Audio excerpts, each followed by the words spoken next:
Get the new Google Pixel 9a on EE and save a massive £384. Now with Add Me. What? Add to you? Well, no, not me, but Add Me. Lets you add everyone to the picture, even the person taking it. Perfect for the family get-together. That's right. Plus, save even more when you trade in. Right, squeeze in, everyone. All on the UK's best network for over 11 years in a row. Savings across contract. Trade-in value dependent on device. Eligibility, credit check and terms apply. Credit by EE Limited. Verify best network at ee.co.uk/claims. What's on TV? The answer is a lot. There's never been more choice over what to put on the box with an abundance of great new shows, but you can miss them all if you don't know where to look. And that's where the Pilot TV podcast comes in, your essential guide to every show that matters. Each week we sift through the very best in prestige TV to help you decide what's worth spending your time on and what isn't. So join me, James Dyer, as well as venerable TV critics Boyd Hilton and Kay Ribeiro, and let us help take the stress out of your downtime. The Pilot TV podcast, because you can't watch everything. The Clyde One Super Scoreboard Podcast with Trywire.com. Kick high prices to the curb. Drive away with huge savings.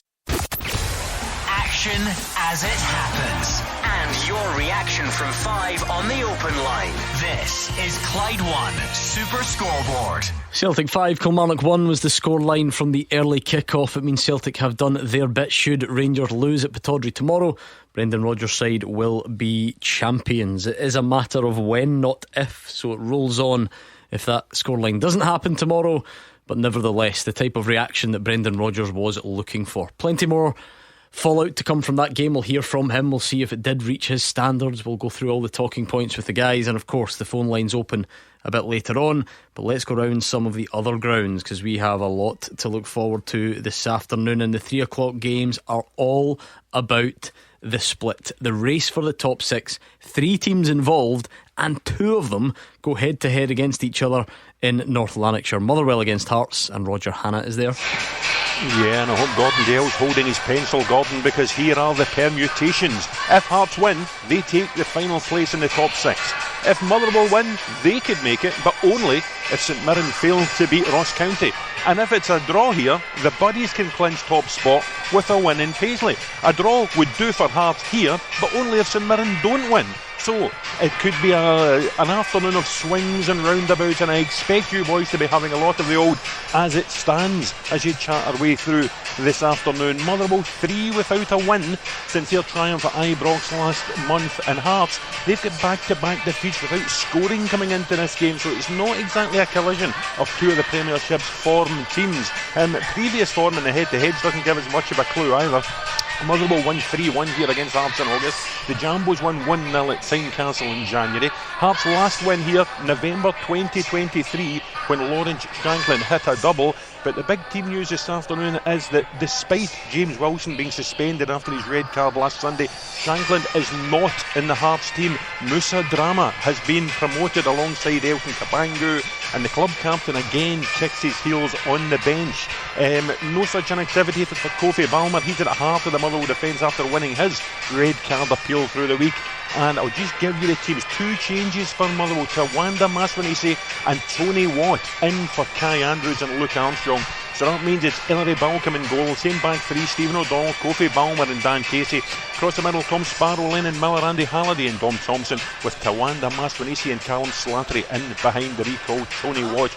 On the bench, it's Oxborough, Krumbis and Zarkovsky, Peyton, Dixon and Tavares, Wilson, Andrews and Armstrong. That 1 enforced change for the Jambos. Drama in for Wilson, so it's Craig Gordon in goal and the captain's armband for the veteran keeper. Across the back, Adam Forrester, Michael Steinwender, Jamie McCartan, James Penrice. Then it's a diamond in midfield, Benny Meringame, Sander Cartoon, Blair Spittle and George Grant. And up top, as we say, Musa Drama with Elton Kabangu. On the bench, Fulton, Kent, Kingsley, Halkett, Neuenhoff, Shanklin, Devlin, Forrest and Danda.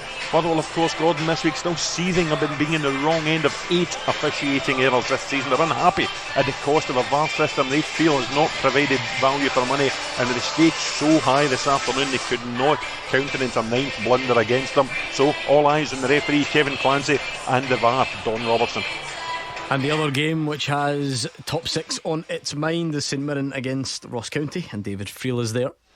Very much on its mind, Gordon. Lovely day here, going by a big crowd. As Roger said, it's all about the permutations, and I'm sure a lot of the St Mirren fans here will have one ear on what's happening at Firth Park. However, Stephen Robinson, St Mirren manager, will be demanding full focus from his players. The situation is clear for them. St Mirren start the day in 7th, they're a point behind Hearts. They need to get the win over Ross County and then hope that Motherwell take something from Hearts. Sounds simple, it's not in their hands, but St Mirren still have a chance to make the top 6 for the 3rd season running. What an achievement that would be, and they will be fired up for this one as well. Stephen Robinson won't admit it, but I don't think they could have asked for a better game either. I'll give you the stats. Ross County haven't won in Paisley for almost exactly 10 years. The last time they beat St Mirren here was in 2015, April 13th.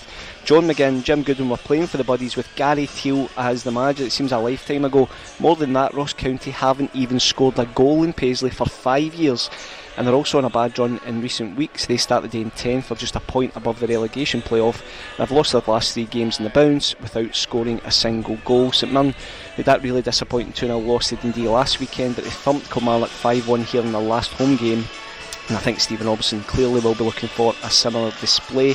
He's going for it today. Toyosi Olasanya is back in from the start with Roland Idoru dropping out. So St Mirren are going to line up Zach Hemming in goals, Marcus Fraser, Alec Gogic, Richard Taylor at the back, Ryan Alibioso, Killian Phillips, Caelan Boyd-Munce, Mark O'Hara and Declan John across the middle, with Jonah Ayungo joining Olasanya in attack. Subs for St Mirren are Uminski, Jakabiti, Tanzer, Smythe, Kilty, McMenamin, Oseni, Iduru and Mandron. As for Ross County, as I said, they can't score a goal these days, they can't win a game.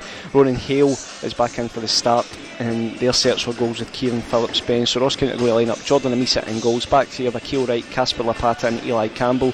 Across the middle will be James Brown, Conor Randall, Josh Nisbet, Nolan Kenny, Zach Ashworth, with Jordan White and Ronan Hale in attack. Subs for County are Laidlaw, Allardyce, Phillips, Tompkinson, Greaves, Harman, Affetti, Samuel and Smith. The referee in Paisley is Callum Scott and the VAR is Nick Walsh.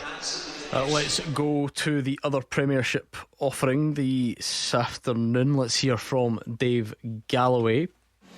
After impressively clinching a top 6 place in their first season back in the Premiership, Gordon, Dundee United are targeting Europe, and their rivals for 3rd place are within touching distance. So there will be no let up from them heading into this Tayside derby that has so much riding on it for the Tangerines and also St Johnstone.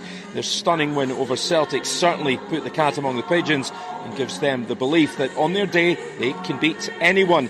Having beaten the champions-elect, though, the big question is, can they deliver another huge performance here this afternoon and be ready to capitalise on any slip-ups by the teams above them? There's still that 5-point gap at the bottom, so all Saints can do is keep fighting and see where it takes them. Let's take a look at the teams then. And Dundee United's, they show 2 changes. In come Trapanovsky and Middleton, out drop Campbell and Moltz. Walton in goals. A back 3 of Cleel, Harding, Gallagher and Adegboyega. Midfield, Strain, Stevenson, Docherty and Ferry. Up front, Dalby supported by Middleton and Trapanovsky. The subs, Richards, Molt, Babunski, Sibbald, Fotheringham, Van der Sand, Payton and Campbell. Just the one change for St Johnstone, not a huge surprise there. Douglas in for the injured right. So it's Fisher in goals, Curtis, Balodis, Mitchell and Douglas at the back. Carey, Holt, Griffith and Duke McKenna in midfield, with Kirk and Sidibe up top. The subs for the Saints: Sinclair, Svedberg, Clark, Stephen, Sprangler, Smith, McPake, Kimpioka and Watt. Match referee here at a gloriously sunny and very pleasantly warm Tannadice is Dan McFarlane, and your man on VAR is Andrew Dallas. So much to look forward to across the Premiership, but the Championship is every bit as good. It could have been wrapped up this weekend. The Falkirk had done the business last night, and then the Livingston result at Morton today had gone their way, but of course that was 1-1 down at Somerset last night, so it will go on just a touch longer. The game we've got our eyes on for various reasons is Partick Thistle against Hamilton Accies, and Fraser Wishart is there. Yeah, you're right, Gordon. It's hard to judge anything in the Championship these days. It's all going a bit nervy for both sets of fans. A vital last few games for Thistle and Accies. For Thistle, it's about staying in the final playoff place. They seem to have been in 4th place all season. At one point they had a comfortable points gap over 5th, but losing that late goal to Airdrie last week was a real blow, and a point would have been welcome because a good run by Raith Rovers under Barry Robson means that Thistle's lead is only 3 points with those 4 games to go. Matt Wilson, Brian Graham have done a decent job. They've certainly done well enough since they came in to get the job till the end of the season, but you have to think that staying in 4th will be critical to them getting the job longer term. And Thistle fans, they've seen it all before. They've seen their team promise so much and then let them down towards the end, so they'll be hoping they can get the 3 points today. But for Accies, the next 4 games are all about avoiding relegation. For a long period it looked like they were in a battle for them just to stay out in 9th place in the playoff place, but that great run, talked about Airdrie winning last week from Airdrie, has seen them close the gap between themselves and Accies and others. There's probably a 4-way battle at the bottom with Dunfermline and Queen's Park, both for relegation if Airdrie get a win in the next week or two, and also for the playoff place. So a win for Accies against Dunfermline last week was really crucial to John Rankin's team. It must have lifted their confidence today, and a win could see them increase the gap between themselves and 9th and 10th. On the other hand, defeat and see Airdrie and Dunfermline picking up points will see the nerves of the Accies fans jangling even more in coming weeks. So it's so close, it's really on a knife edge for both teams. A huge day for them both. Difficult to call this one, but just hopeful I'll get a few goals here today at Firhill. For Partick Thistle, made 2 changes from that defeat against Airdrie. Reid and Bannigan drop out completely, I think they're injured. In comes Stanway and Fitzpatrick, and a change of formation, 4-2-3-1. Lewis Badinakis is in goals. Back 4, Kanayo, Megwa, Luke Macbeth, Lee Rashcroft and Dan O'Reilly. Ben Stanway and Kyle Turner, the sitting midfield players, with Logan Chalmers, Robbie Crawford and Aidan Fitzpatrick behind Brian and Graham. Only 7 subs for the Jags. It's David Mitchell, Lewis Cameron, Stephen Lawless, Terry Ablady, Matthew Faulkner, Nick Lockhart and Liam Rooney. And not surprising, John Rankin's named an unchanged team for that win at East End. 3-4-1-2 formation for them. Dean Linus in goals, Dylan McGowan, Sean McGinty and Barry Maguire at the back. Regan Tumulty, Charlie Telfer, Kel McDonald and Stephen Bradley across the middle, with ex-Jag Scott Robinson behind the 2 strikers, Nikolai Todorov and Ollie Shaw. The subs for Accies, Charlie Albinson, Jackson Longridge, Lee Kildare, Ewan Henderson, Kevin O'Hara, Jamie Burjonas, Ricky Lammy, Stuart McKinstry and Stephen Henry, and the referee with no VAR is Duncan Nicholson. Looking forward to them all, and we'll go back once again. We'll keep building up to the 3 o'clock games, and we'll even hear from some of the managers involved when we return. The team with the biggest support in Glasgow and the West. This is Clyde One Super Scoreboard. Hugh Keevins, Marvin Bartley and Gordon Dalziel are in the studio. We've got the top team around the grounds. We are going to give you post-match reaction later this afternoon to Celtic 5, Kilmarnock 1, a game that moves Celtic even closer to winning that title. But the focus in the 3 o'clock games very much top 6. It's Michael Vimmer's Motherwell welcoming Hearts to Fir Park. Let's hear from both managers, starting with the home boss. If someone needs motivation, extra motivation, he don't likes to play football. This is like a final, but as I said before, in both directions we have 38 points. The Dundee FC has 34 points. We have also have an eye in the other direction. So we need points, and if you don't like this game now, this pressure, this perhaps the stadium, I don't know, perhaps.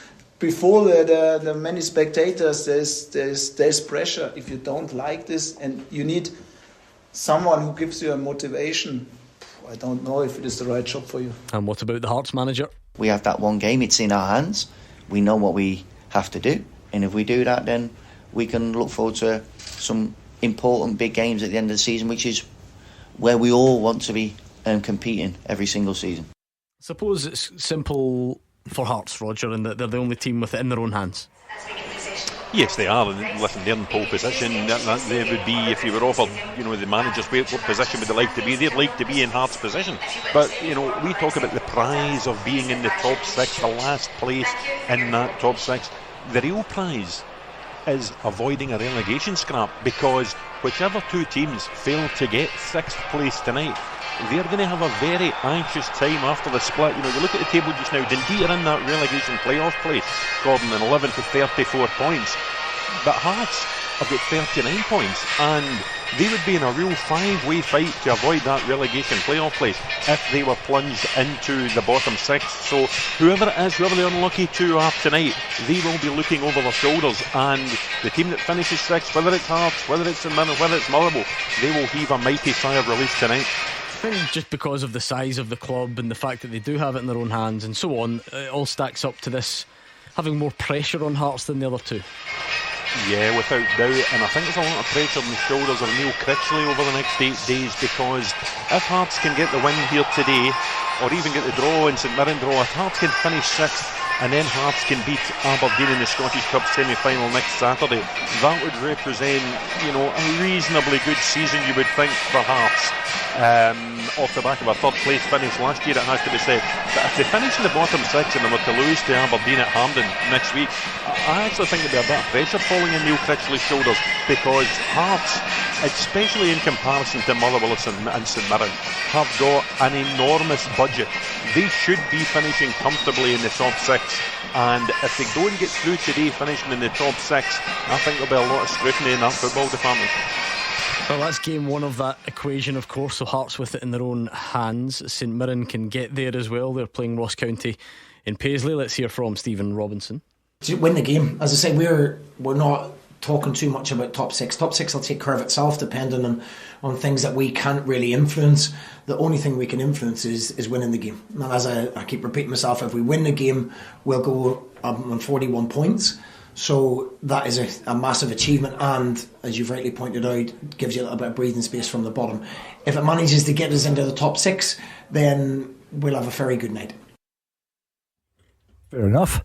There would be a time when a Hearts team needing a win would never have left out Lawrence Shankland, but he's on the bench, and that tells me that Neil Critchley doesn't believe that he's the player he once was, certainly last season for Hearts.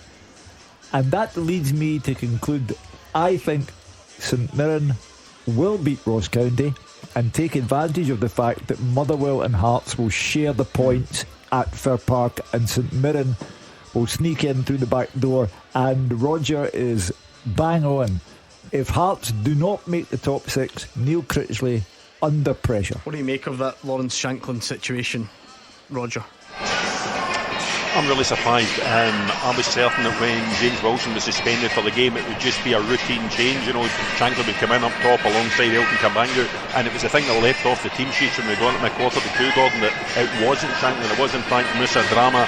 And as Hugh says, it really just does emphasise the fact that Shankland, who is still the reigning footballer of the year in Scotland after 30 goals last season, his form's just disappeared off a cliff this season, and he's out of contract, he's out the Scotland squad, he's out the Hearts team. You wonder what next season or this summer is going to hold for Lawrence Shankland. If Gordon Dalziel must have left his flat windows open, it sounds like your music choice blaring in Roger Hanna's ear. I'm loving that. I can barely hear him. Yeah, that's one of my favourites. System. What is it? Baby, give it up. That's plenty. Thank you very much. Let's go to Paisley, because David Field, Stephen Robinson's right. They can't really. They always say that though at this time of the year. They focus on themselves, but you wonder what the mechanism is like. Who's telling Stephen Robinson? Who's telling the players what's going on elsewhere? Because it always happens. Yeah, it will happen. And the kind of layout of the St Mirren Stadium here, Gordon, the fans are right next to the dugout, so he'll know exactly what's going on at Fir Park. But as I said, the full focus just has to be on St Mirren beating Ross County. I think if you look at their form this season, St Mirren, everybody always talks about their good home form, but their home form this season hasn't really been that good. They've only won 6 out of 16. They've dropped points to the likes of St Johnstone, Dundee United here, others. And I think that's something Stephen Robinson has to iron out going forward. But today, as I said, if he could have picked one opposition, I think he would have probably picked Ross County. It's all there for St Mirren today. Go and do their job, take care of their own business, get 3 points, and then see what happens at Fir Park. I'm expecting a big St Mirren performance today. I can't see anything other than a home win, but I've said that a few times when it comes to St Mirren this season, and they've let the fans down. Yeah, I suppose the last couple of games has been just a prime example of you never quite know what you're going to get with. Well, all of those teams in that portion of the league, David, but St Mirren are a good example of it, isn't just now? Them, Dundee, it feels like they can swing from one extreme to the other quite quickly. Yeah, 100%, and I think since the turn of the year they've only won 3 of 13 games in the league. One of them was at Pittodrie and one of them was at Ibrox.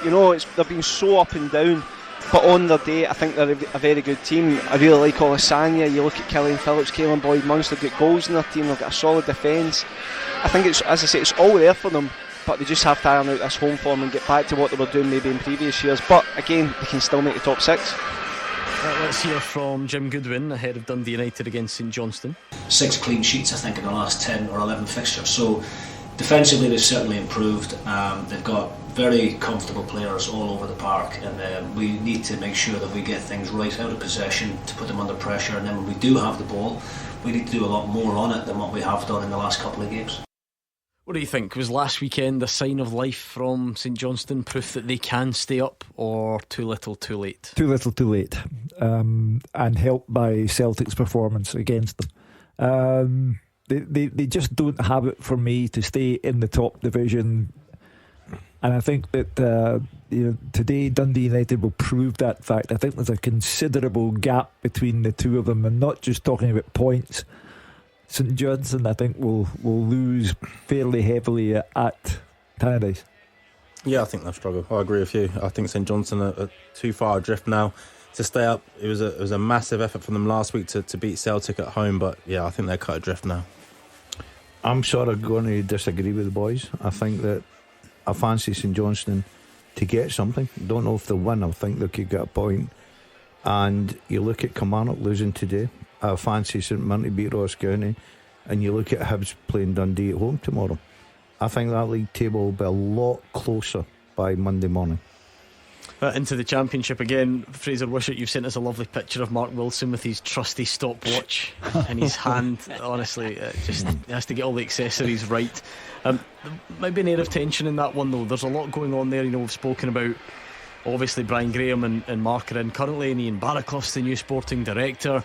But all of a sudden, that result last week means it's quite fraught for the final playoff spot in the Championship. Yeah, and you can actually feel the tension around the ground, speaking to Thistle fans on the way up to the ground, and even in here as well. A few of them are really concerned because, after this game, then they've got Dunfermline away, who are fighting relegation. They've got Falkirk at home, but Falkirk might be in title mode, and they've also got Livy away last game of the season. So this is a big game. They've only got one home game after this one to get those points, and Wraith Rovers are on a good run. They've managed to put the pressure on, close that gap. So I think it's going to be a nervy day for the Thistle supporters. I've got a feeling they'll get the victory. They've changed the team formation from a 3-4-3, if you like, to 4-2-3-1, and I think they're probably better suited to that with Fitzpatrick and Chalmers in the wings and Brian Graham through the middle. So I think they'll get there in the end, but I don't think it'll be a big victory. I think it'll just be by the odd goal. The Championship overall, though, Fraser, is so fascinating, isn't it? I mean, there's just stories everywhere. Obviously, kind of dealt already with Neil Lennon and Victor Wanyama. You add into that Queen's Park's debacle in a season that they beat Rangers. Well, of course, at the top, we mentioned that Falkirk could have won it this weekend, but they didn't take care of things last night. I suppose if Livy were to lose today, it would be all but done, but not official. So you can barely take your eyes off it. Oh, totally. I think outside the top three, I think they're a bit better than the rest. But if you think from Partick Thistle down, and even to Airdrie now, who have begun to find a bit of form, every team can beat each other, and that's why it's impossible to predict. I mean, Airdrie are playing Wraith Rovers today at Starks Park, and again, that's got vital connotations at both ends of the pitch. And if Airdrie were to win, and likes of Accies lose, Queen's Park have just hit freefall, and I think we're all a bit worried about their future. Can they stay up? What's the future of the park as well? So many stories in the Championship. It just becomes a bit clearer after today. I think that when the results come in today, things will be a bit clearer for teams. If Thistle can get a win and Wraith Rovers don't win, the gap just grows and gives them that wee bit of comfort. But Accies, decent form. The fans give them a bit of stick. But when you look at their squad and you look at their bench, they've got a lot of players with Premier League experience. They probably shouldn't be where they are. They should probably be further up the league, but they'll have a bit of confidence after beating Dunfermline last week. So a tight game ahead, and I think tight games right across the league today. Really looking forward to a lot of big games with big outcomes. We find out what happens between now and 5 o'clock, and kickoffs are next. Just a quick word from our podcast sponsors, Wire, the best way to own an electric vehicle. Wire is a car purchasing platform that only sells 100% electric vehicles. So they'll walk you through the process of selecting a fully electric car that meets both your needs and your desires. Wire prove that virtually every car buyer can go electric today. They've got affordable options, saving you thousands on your next car through the Salary Boost scheme. The scheme makes purchasing an electric vehicle a sensible financial decision. Make sure you check out trywire.com for more information and how you can sign up. Now let's get back to the podcast. The way you eat a cream egg says everything about you. If you eat yours in small nibbles, that means you're real deep. You can sense when someone's about to text you. Huh. Your dreams mean stuff. You keep all your birthday cards in a little box. And you happy cry at anything heartwarming. Search Cream Egg Test to find out who you really are. Cadbury Cream Egg. How do you eat yours? The winning team all season long. This is Clyde One Super Scoreboard. Hugh Keevins, Marvin, Bartley and Gordon Dalziel are here. The big games all across the country are underway. I love this time of the season. They call it the business end for a reason, and hopefully it delivers. We asked you for some predictions earlier on. It didn't go particularly well. Give us your ACCA from the three Premiership games, and just chuck in our one featured Championship game as well. Why don't you? Dundee United to beat St Johnstone. Motherwell Hearts a draw. St Mirren to beat Ross County. So St Mirren top 6. Yeah. And Partick Thistle beat Hamilton. I've gone. Go on, Marv, I'll let you go, mate. Dundee United to beat St Johnstone. Right, Hearts to beat Motherwell. St Mirren to beat Ross County. And Partick Hamilton a draw. I'm going a draw with Dundee United and St Mirren. Dundee United, St Johnstone. I'm going to go Hearts. I'm going to go St Mirren, and I'm going to go Hamill. No way. Yeah. Tipping the Ackies against your best pal in the whole world. Yeah. Okay.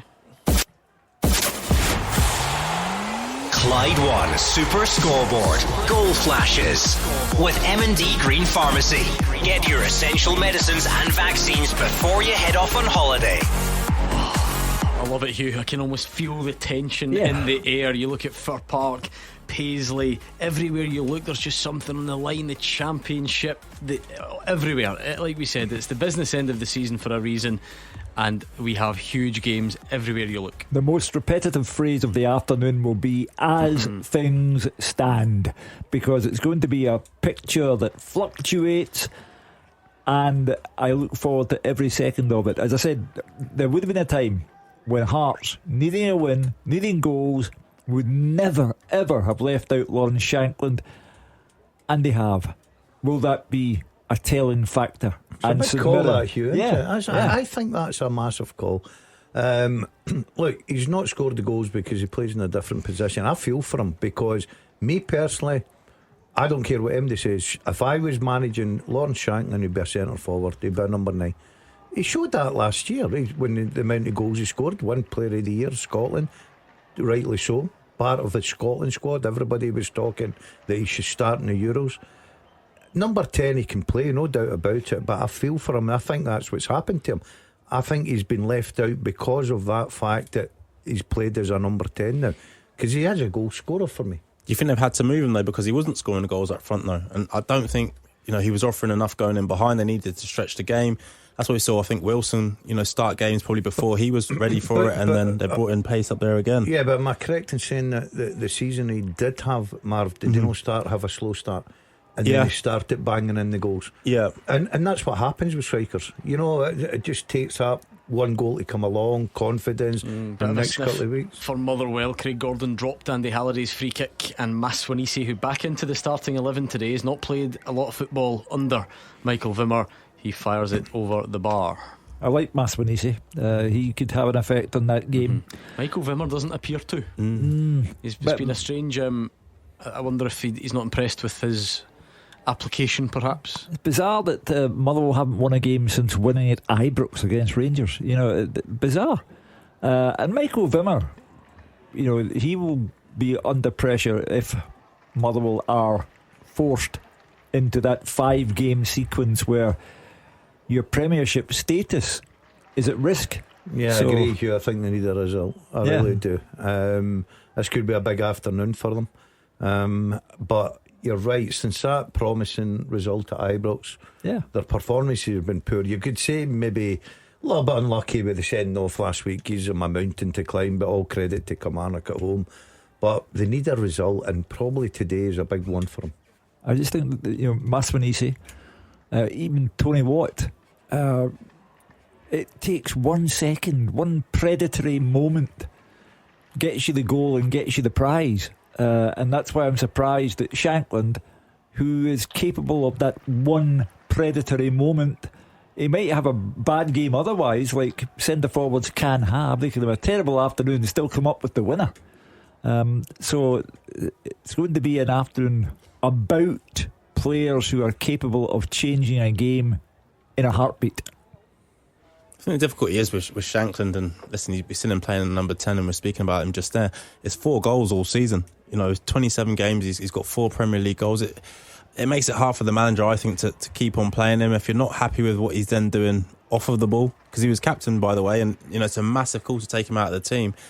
I just don't think, well, he hasn't, has he, hit the heights he did the previous 2 seasons, and take the goals away from it. I mean, his all-round play of recent, I don't think it's been on a level for them.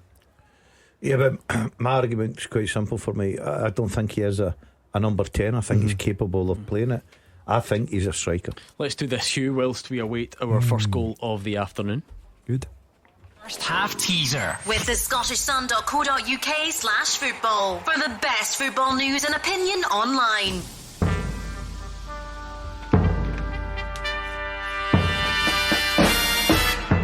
Now, of course, Rangers are going to Spain next week, or are they going to Catalonia?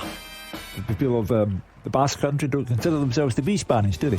But can you name the 7 former Rangers players of Spanish nationality? The 7 former Rangers players of Spanish nationality. Let me tell you, one of them is really, really, really tough. Come on then, at Clyde SSB, it is a race. Craig Gordon's having a ropey afternoon. He's now let a pass back I don't think it was the best pass back, but it also bumped a bit and then he let it go over his foot and it went out for a Motherwell corner, so doesn't think it comes it just shows you even nerves can get to a 42-year-old. Yeah, he's not had the greatest of starts, has he? I would be putting every single ball on top of him because he looks a little bit shaky and for whatever reason. Yeah, Motherwell trying to put some pressure on early. Hearts had some possession, but it's kind of swung a little bit, and goals going in down the leagues as well. We'll keep an eye on all the big stories. Arbroath, they could win the league today as well, couldn't they? Is that the 5:30 kickoff against Stenhousemuir? So there's a race on to see who the first champion will be. It looks like Arbroath might well do it. Did Craig Gordon have a mistake last week when Dundee United beat Hearts? I think there might be a Craig Gordon involvement there. Not in the goal though. No, it's just a good header, wasn't it? Was it? Yeah, it was a brilliant header. From Sam That'll be really good. Really good.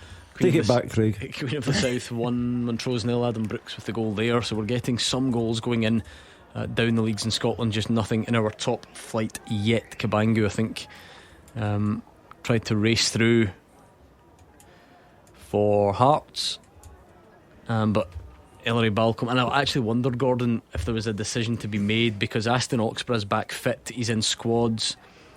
Don't know if Ellery Balcombe's quite covering himself in glory. Nothing major, but yeah, I wondered if a Michael Vimmer would be tempted back into Aston Oxborough. Yeah, I probably went down that road. I think he's the number 1 goalkeeper. He waited for his opportunity, Gordon. I think he's taken it. I think he is the better of the 2 goalies. But look, we had a massive debate during the week, didn't we, about Rangers, for instance, with their goalkeepers. Sometimes the manager gets a feel for a goalkeeper. He wants to stick by him, wants to keep that confidence going, and that's what he's doing just now. Yeah, it makes it hard, doesn't it, if you chopping and changing goalkeepers, especially at such a pivotal time of the league, where if they can win this game, they can go into the top 6. I just think it's one of those things you probably just leave as it is, unless the goalkeeper makes a howl and you have to change it. I think going to the business end of the season, you probably just leave it the way it is. Andy Halliday, big day for Andy, former Hearts player.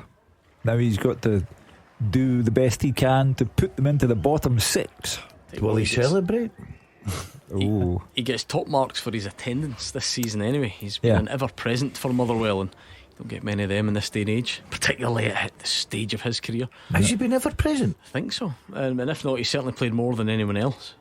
He's been always there or thereabouts. Obviously a big squad as well, Motherwell, and they've made a lot of changes as a result of that, so testament to him for staying in. This is his 41st appearance of the season. Wow. That's a great return.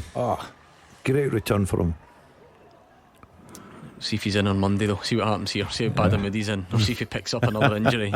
Then we'll. There's one thing for certain. He will be picking up an injury today. That's what I'm saying. He can't be that injured if he's playing. Well, he likes a niggle, doesn't he? He likes a niggle. He likes the badge kissing. Roger did say he was limping after 5 minutes. He limps at the warm up. He does a lot of work though, Andy. He does get through a lot of work.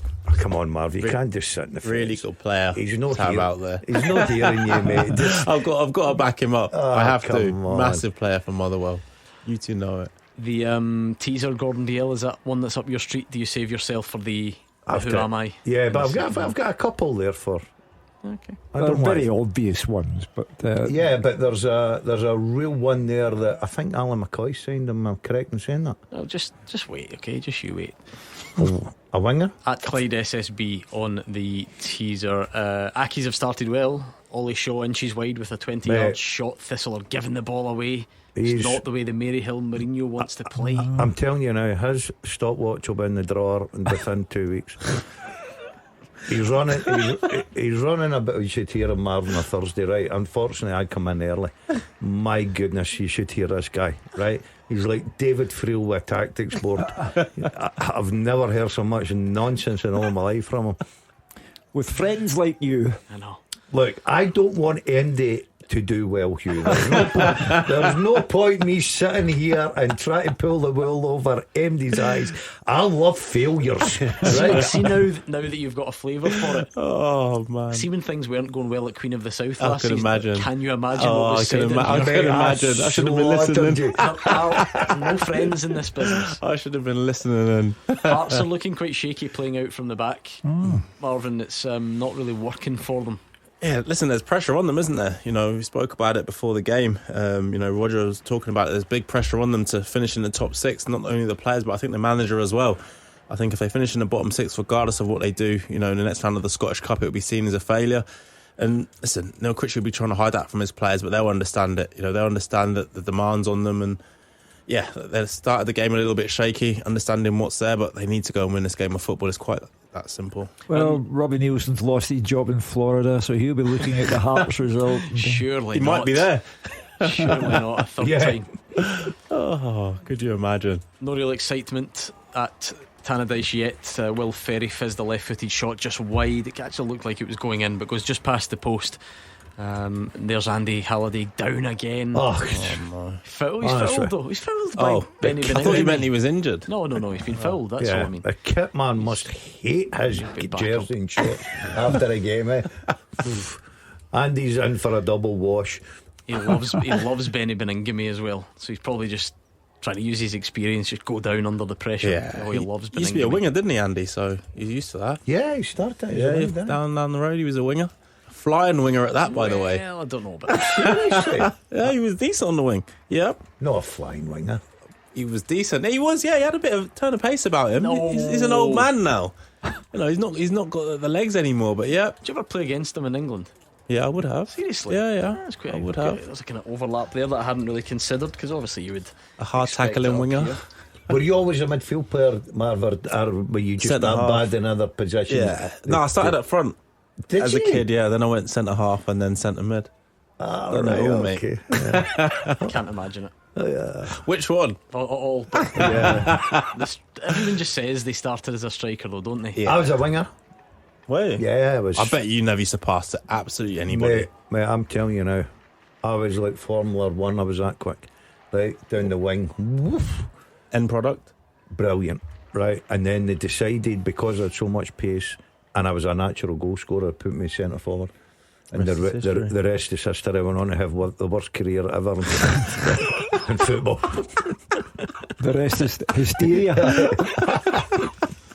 To this day they're still wondering why did we take him off the wing. You enjoyed yourself, that's listen, I had a good time.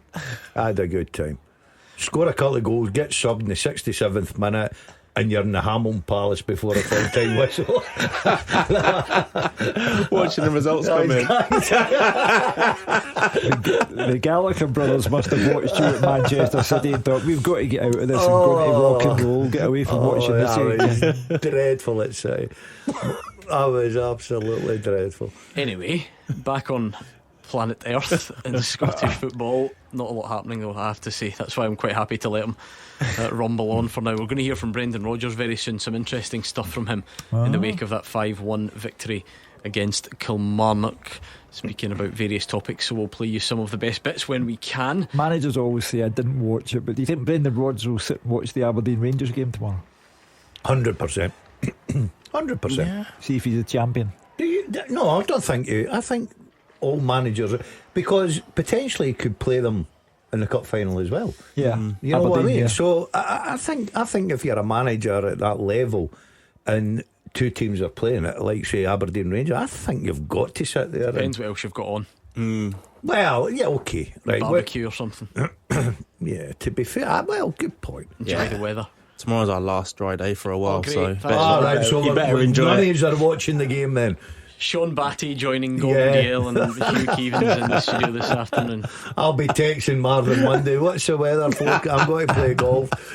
Right, Hugh, let's do a visit to the teaser then, whilst we're waiting. Yeah, we want to know the names of the 7 former Rangers players of Spanish nationality. Who are they? I think most people are going to give this a good go. I can't see many wrong answers coming in, if that makes sense.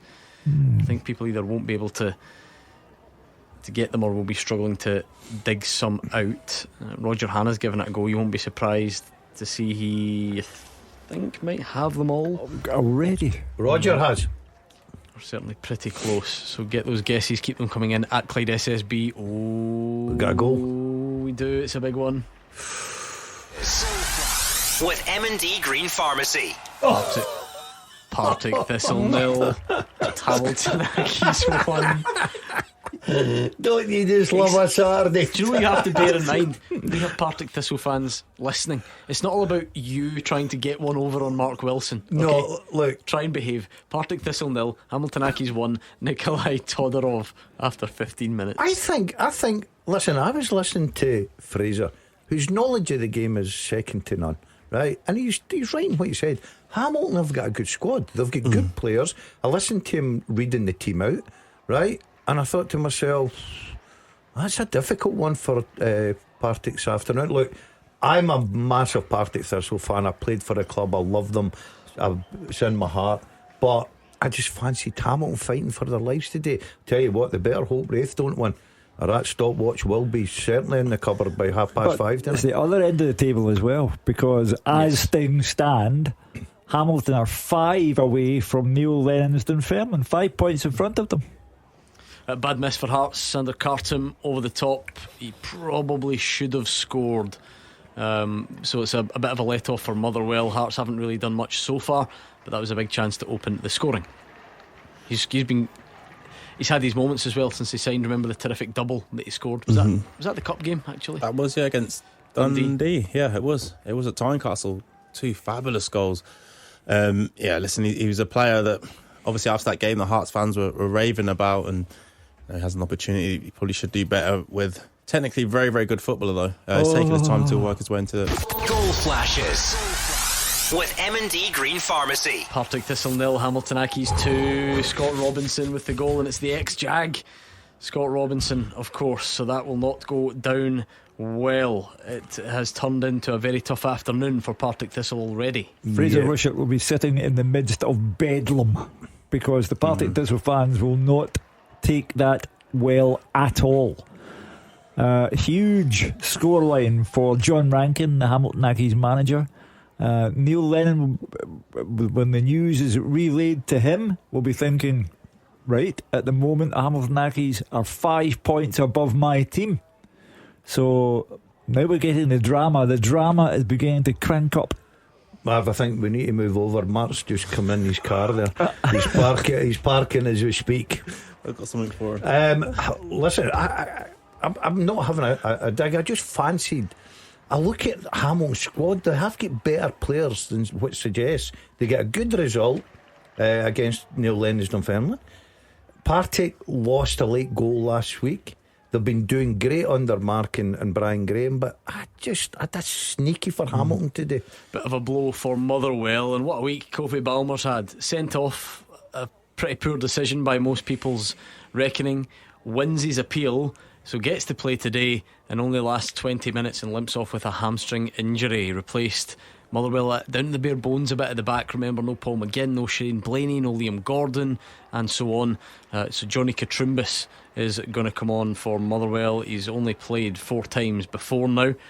Most of them have been relatively short substitute appearances. He started that one game up at Tannadice in the first game for Michael Wimmer, but since then, not really played very much, and he's going to have to go on and do a job today. Forgive me, but where did he come from? He's Australian. He came over from Perth Glory, I believe. He's always late for training. Oh, I think he actually had relatively high hopes early on, but it's never really. He had a bad injury and it's not quite materialised. So now, Marvin, Stephen O'Donnell is in the middle of a back three for Motherwell, which tells you quite often. You guys know more than me. In your back three, it's quite useful to have a kind of a hybrid fullback type on either side, but if you're in the middle, you know that you're down to the bare bones. Yeah, definitely. And I think he'd have been put in there for his communication skills as well. Kofi coming off the pitch, it's a massive blow for them. Not only the way that he plays the game, but the way he talks and communicates to people in and around him. So, yeah, Stephen going in there, it's a position he's probably not played before, Gordon, like you said there, but the older you get, listen, he understands the game. Playing as a middle centre half will take it in his stride, but it's going to be so important now that he speaks to the boys either side of him, because they've got a massive task on their hands now, especially with attacking players that Hearts do have on the pitch, and obviously Lawrence Shankland also on the bench will probably come on. There is another big goal, so it's not all bad for now, Partick Thistle fans, because it's Wraith 0, Airdrie 1. Chris Mockery again, who's been in amongst the goals recently, and that really again just shakes things up at the bottom. So yeah, and I fancy them to go to that. Yeah, do you know that? As things stand, Neil Lennon's the man under pressure, because that would put Airdrie onto the same 30 points as Dunfermline.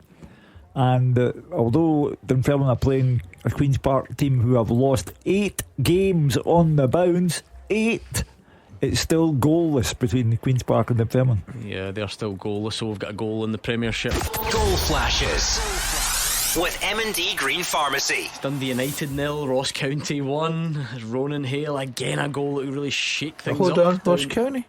St Johnstone. Oh, sorry, my goodness. My chip of the day. St Mirren 0, Ross County 1. Ronan Hale. It's the top 6 that it shakes up. My apologies. Ronan Hale with the goal.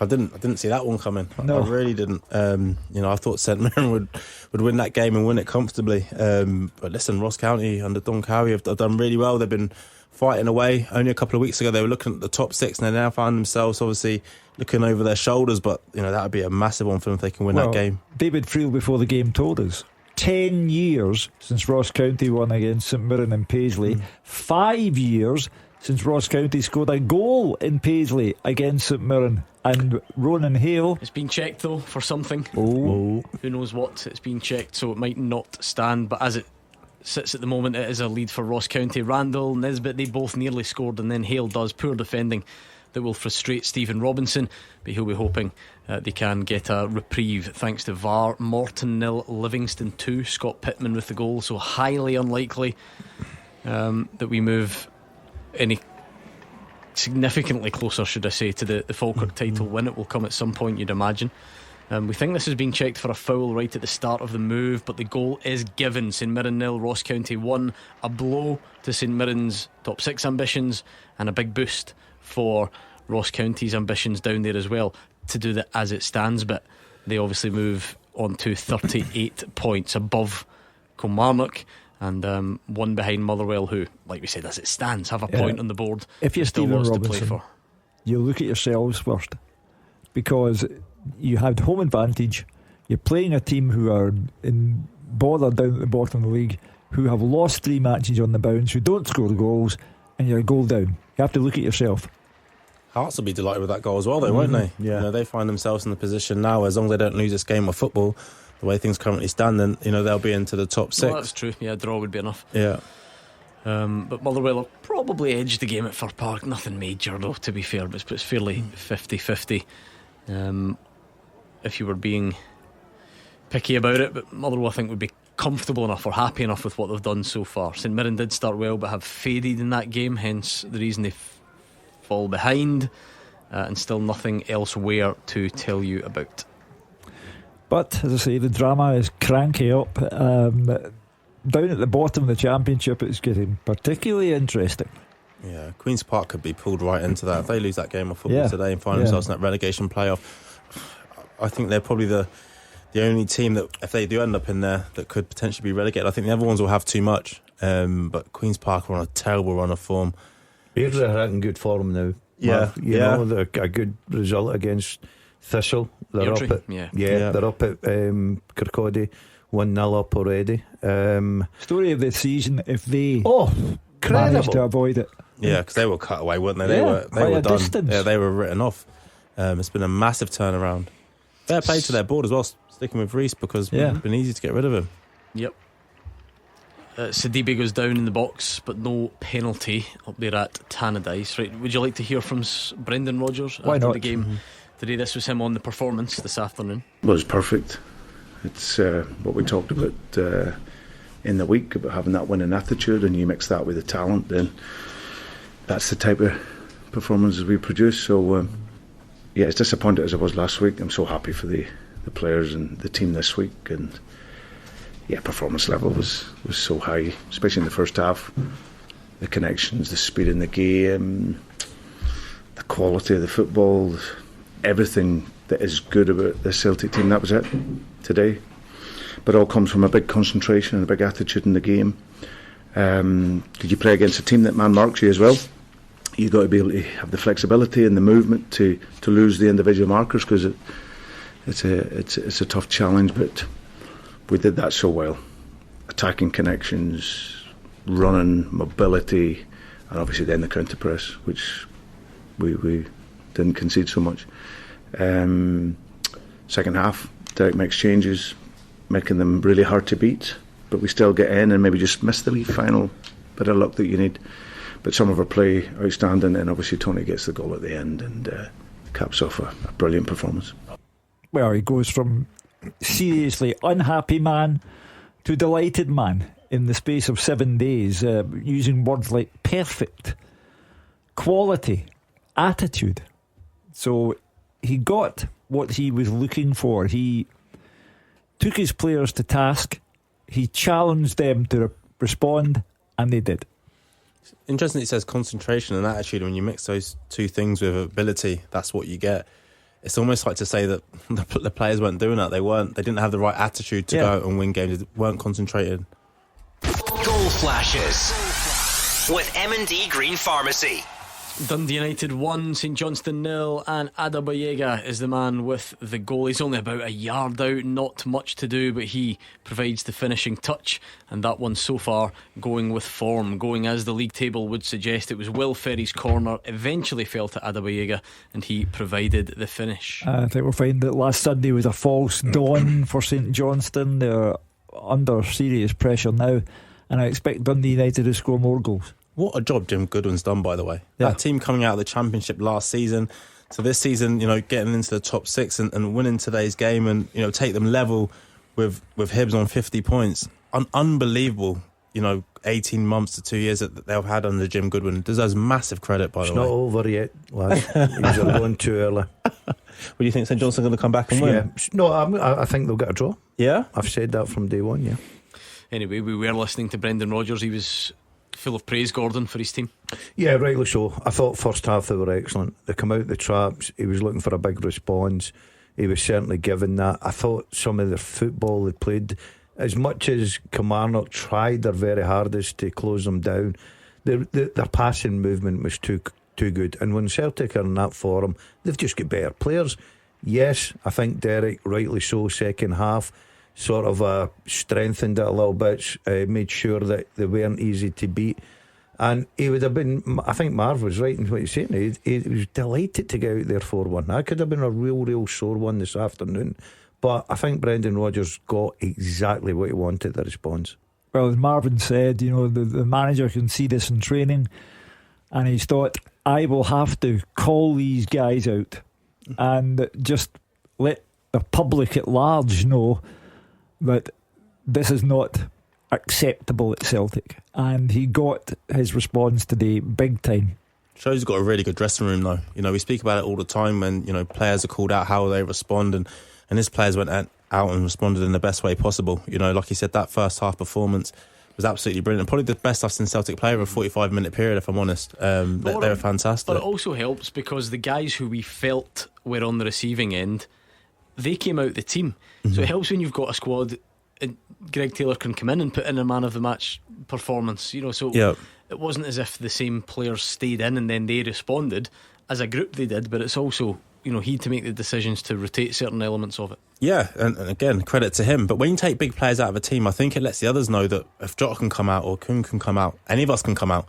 I think that's what happens. It sends a ripple across the whole board to say, listen, these are two massive hitters. 4 weeks ago, if you'd have spoke about these two players coming out after defeats to St Johnstone, you know, you'd have never guessed that. So now he's gone on to do that. He's taken them out. It shows no player is safe within that team, and that's why everyone has to respond. Everyone's levels have to go up, because if those two can come out, any of us can come out. And like you said there, he made the changes.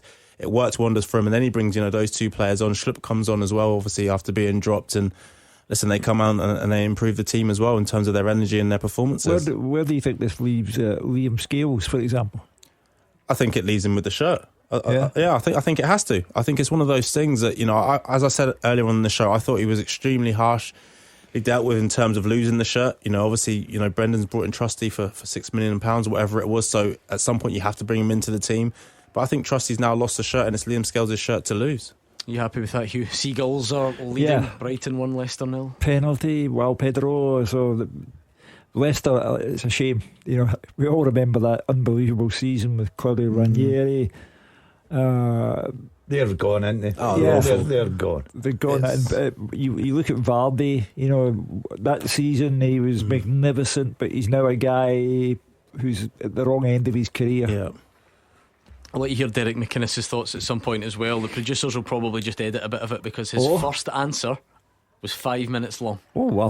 One solitary answer. Wow. 5 minutes. Bet he was happy. I don't think he'd have been happy with the first half performance, but sometimes you've just got to look at the opposition and say, do you know what? To be fair, without giving any spoilers, I think that is part of the theme. Is it? Yeah. And I'm not surprised with that. Derek's not, he's an experienced manager. You don't sit there and try and pull the wool over people's eyes that have watched the game. They were outplayed, they were outclassed. It shows you that even Derek, with these years of experience at this level, he knows that these last 5 games, that bottom 6 is going to be hell for leather. Yeah, but he had some harsh words, didn't he, just before the international break, and then they came out after that and lost 5-1 to St Mirren. So, like you said there, I think he knows he has to keep the players on side, and he has to be realistic as well, like Gordon's saying there, realising you played against the Celtic in the first half that were absolutely brilliant and breathtaking. He did enough, 5-1, yep, bad enough, but at one stage you seriously feared for them that it could be a result that we'd be talking about 20 years from now. Yeah, there's been a change for St Johnstone. Mitchell's gone off, Sprangler has come on, so they're looking to get themselves back into that game up there at Tannadice. They really needed to just stay in touch, because to be fair, I know you're all saying you thought they had too much to do, or sorry, a couple of you did. If you can stay in touch until the split, then you'll play each other. But if it gets any worse today, yeah, I just fear for them. I do, and I said at the start of the season, I predicted them to go down. I just don't think they have enough, Gordon. Like you said, I know what you mean. Like, it's going to be tight after in terms of the split, and if you can win a couple of games, but I just don't see them doing it. I don't see them being able to put a run of form together to close the gap. You just take great delight because you live in a St Johnstone absolutely household. And I lost a little bit of my shine when they ended up beating Celtic on the Sunday after Hibs had beaten Rangers on the Saturday, because I was absolutely buzzing in the house, and then she outdone me on the Sunday. I was fuming. So yeah, relegation for them, mate. Absolutely no sympathy whatsoever. Anyway, right, we'll round off the teaser in about 5-10 minutes. So just remind us of the question, Hugh, if you can. Can you name the 7 former Rangers players of Spanish nationality? Comprende? See, I'm looking through the answers. I think most people are either not. I don't think there's many wrong answers, if that makes sense. People are maybe just struggling to come up with all 7. Andy has asked, is Cortez not Colombian? Yes he is. So he's not on the list. He's ruled his own answer out.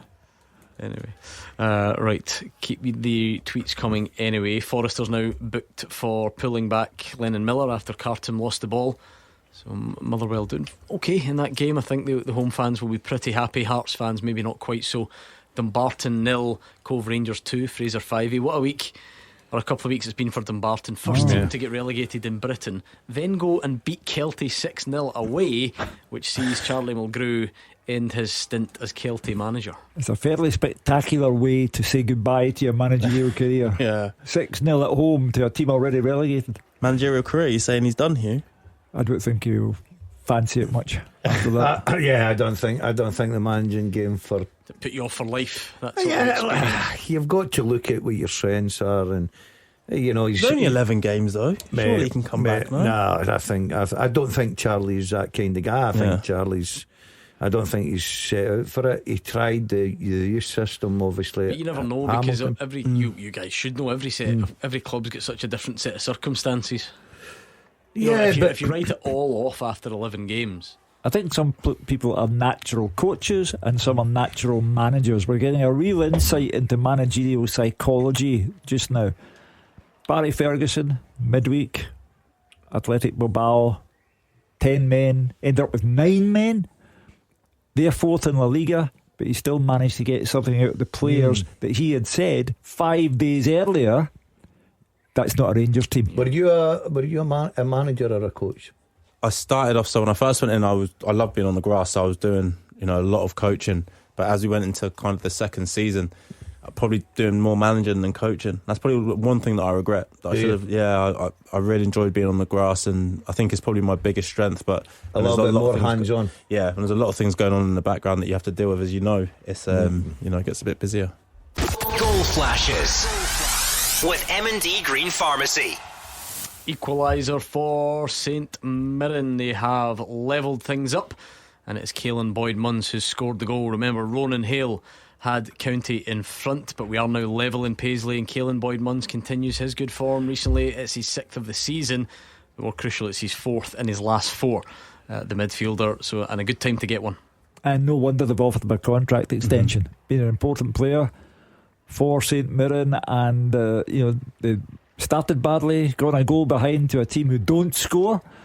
But I think this is the start of St Mirren starting to assert themselves. Becoming a bit of a trademark goal for him. I feel like I can picture a few 25-yard drives into the bottom corner, and he's done it again. Yeah, he strikes a brilliant ball. And when you said it was great time for him to score, I thought you meant because of the contract negotiations, get a few more extra pounds. But listen, he's been a really good player for them. No surprise at all that they want to keep him. But like you said, he hits a really, really good ball. I think he's grown as a player as well over his period with St Mirren. He's getting better and better. Probably for them at the wrong time because his contract's running out, but for him at the right time because he can either demand more money or potentially get a move. But no, brilliant for St Mirren. I hope they can go on to win that game. Do you fancy him for the top 6, Marv? Do you know what? If they got to the top 6 again, he's another manager that I think you have deserves a bit more praise. Yeah, a lot of praise, really a lot of praise. In the way that the Motherwell Hearts game's going, I think St Mirren could do it, which would be a massive achievement for them. By the way, it was their first shot on target. I don't think that'll bother Stephen Robinson too much. Now he'll be delighted, but it wasn't necessarily coming. But there we go. We're level in that one in Paisley, and of course keeping an eye on all things top 6. Well, it's as you were, really, because both games are level. Motherwell have had a few sniffs. Gordon Callum Slattery had a shot deflected wide. Tony Watt fired one wide. Yeah, I think the most important thing at Fir Park's the first goal, whoever gets it. And I know Hearts are big favourites, but Motherwell at Fir Park, they can pull off a good result. You've seen what they achieved at Ibrox. Yes, there was a blow when they had to change the substitution and O'Donnell goes into centre, the back 3, but there's still a lot to play for, and that's why I like the split. It's so exciting. You know what I mean? You look at our leagues just now, top to bottom, and the race for third. You look at the race for the top 6. You look at the race for the 11th place as well. I think people agree that if St Johnstone lost today, they'd probably go, but I just think we've got a good product. That's why I've been so surprised with all this talk of, potentially the things changing, smaller league, bigger league, whatever else. I think we have it perfect at this moment in time. And like you said there, we're going into the last game this weekend with so many teams with things to play for. I think it's a fantastic product. And again, the fans are buying into it because the crowds are growing. Motherwell's home record against Hearts isn't bad, actually. Had a good few wins in recent seasons. Can they get another one today? If they were to be the team that go and score and results were to stay that way, of course then Motherwell take the top 6 spots. It's just going to be like that all afternoon. So much toing and froing, nothing's really giving yet because both games are level. We thought we had movement when Ross County scored at Paisley, but St Mirren are now level in that one. Caelan Boyd-Muntz with the goal there as we tick towards half time, probably round about 5 minutes to go.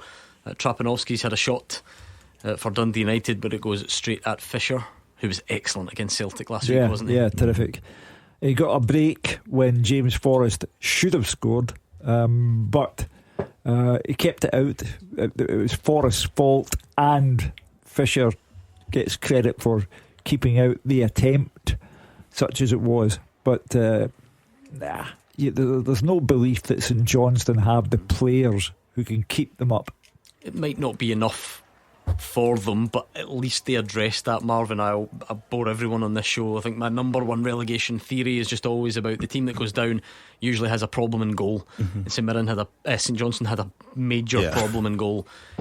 They now don't, but again, it's whether they've just left themselves too much, but at least they addressed that to give them a fighting chance. Yeah, and it's the thing that they had to address, like you said, to give them any sort of chance of staying up, and they managed to do that. And listen, Fisher was worth his weight in gold last week, which to beat Celtic, your goalkeeper's going to be very, very busy. He's going to have to be good, and he did both of those things. So yeah, I'm sure Simo's looking at it, knowing he's got a solid goalkeeper, but just at the other end now, can they get enough goals to keep themselves up? But I definitely agree with you. They've got a better goalkeeper now than they did, unfortunately, with Josh Ryan there. Whereas today, Kieran O'Hara, the Kilmarnock goalkeeper, was badly let down by the people in front of him, which may be something that Derek McInnes will address. Again, they've got issues though, and you can tell that because they keep changing. Basically, Robbie McCrory and Kieran O'Hara. So could have had both of them in goal today. Speaking of O'Hara's, Mark has had a shot over the bar. Good chance for St Mirren there, but still level, a goal apiece. There's an easily held shot by former Motherwell player Blair Spittle, held by Balcombe. Hearts have been really poor here, but Motherwell haven't managed to take advantage of their better start. So if Hearts fail in their objective to get into the top 6, Neil Critchley, and I do appreciate what Marvin said, that Lawrence Shankland's got 4 goals all season long, but Neil Critchley will still get the blame for not starting with him on a day when you need a goal. Yeah, I'm not sure the fans are massively behind Lawrence Shankland at this moment in time. I'm really, really not. I don't think because he was pictured apparently at Ibrox. That's probably not helped, but I don't think there's a massive drive for him to be playing. I think a lot of them have wanted him dropped out of the team beforehand. I think there's a few things wrong in terms of I don't think the shape helps him at all playing the diamond. As I said many times on this show, I played it years and years ago, but the game's moved on so much from there. I just think they give teams far too much time down the outsides, and it makes every game they play, they're never in a great deal of control. They're always 50-50 games, whether they win them or lose them. They're never a team that can dominate possession. Let's hear from Derek McInnes then before the break. Listen, it's difficult for the players. I think when you see there was two sides to there. We slowed Celtic down the second half. We put a team out second half just to stop the bleeding really, and just to use a bit more experience, fill gaps. We became, as a consequence, on paper certainly less attacking, but I think certainly we made Celtic go back the way a lot more and play round us, and I thought we defended really well second half. But the first half is where we got it wrong in terms of, Celtic came out and started like a train. Everybody was talking to me about, you'll get the reaction, face the reaction that Celtic would have got from last week's disappointment. And when you actually see Celtic like that, you think, how can they lose games against teams in the league? There's also, my job is to help my players. First half, it was difficult to try and get that kind of advice onto them and that help onto them, and we had to suffer together really until half time. And we asked for a clean sheet second half, and we should have got it. We were 20 seconds away from getting it, but I thought we were second half is what we're going to need more going forward in terms of trust, responsibility, and just being a bit more harder to play against. And thankfully, this was the type of fixture that all our competitors were that was the result they all wanted, and we spoke about that. The goal difference thing could play a part. So we were mindful of that before the game, certainly mindful of that half time. So it's hard to take any sort of positives for it. So I think it was a combination of Celtic upping the levels, playing in a manner which they can for periods of that first half, and us just not being able to cope with that. Yeah, he played himself perfectly. That at half time, the damage limitation was the object of the exercise for Kilmarnock, and they achieved that. Other than Anthony Ralston's last second fifth goal for Celtic, but he also answers a question about Brendan Rodgers in there when he the Kilmarnock manager, can look at Celtic and say, how can they lose games when they've got this amount of talent going for them? And that's what offended Brendan Rodgers in Perth. He was offended by Celtic's performance, and he made it public, and he got the desired reaction. But Derek's right, it's 5-1. Goal difference does come into it. They now face the 5-game fight. He probably struck the balance there, Gordon. He's not saying they can't do anything better and that they were good, because obviously they weren't. But even if they were bang at it, they wouldn't have lived with Celtic in that first half probably. So it is difficult when you know you're such overwhelming underdog in a game. Yeah, I thought his assessment there was perfect. He was honest, he was open about it. He said he couldn't help his players, and I totally understand that. Sometimes you've just got to try, and what he achieved, got to half time, switched one or two things round, made it difficult for Celtic, as he said, slowed them down a little bit, because Celtic started like a train. You know, they were passing, movement, and Kilmarnock players couldn't live with that, because they're top quality players when they're playing at the top of their game. So I thought his assessment was very honest. For those of you interested, Captain Cody has won the Scottish Grand National. 9-1 shot was Captain Cody, so well done if you were involved in that way. Hugh, let's do this. The first half teaser with the scottishsun.co.uk/football for the best football news and opinion online.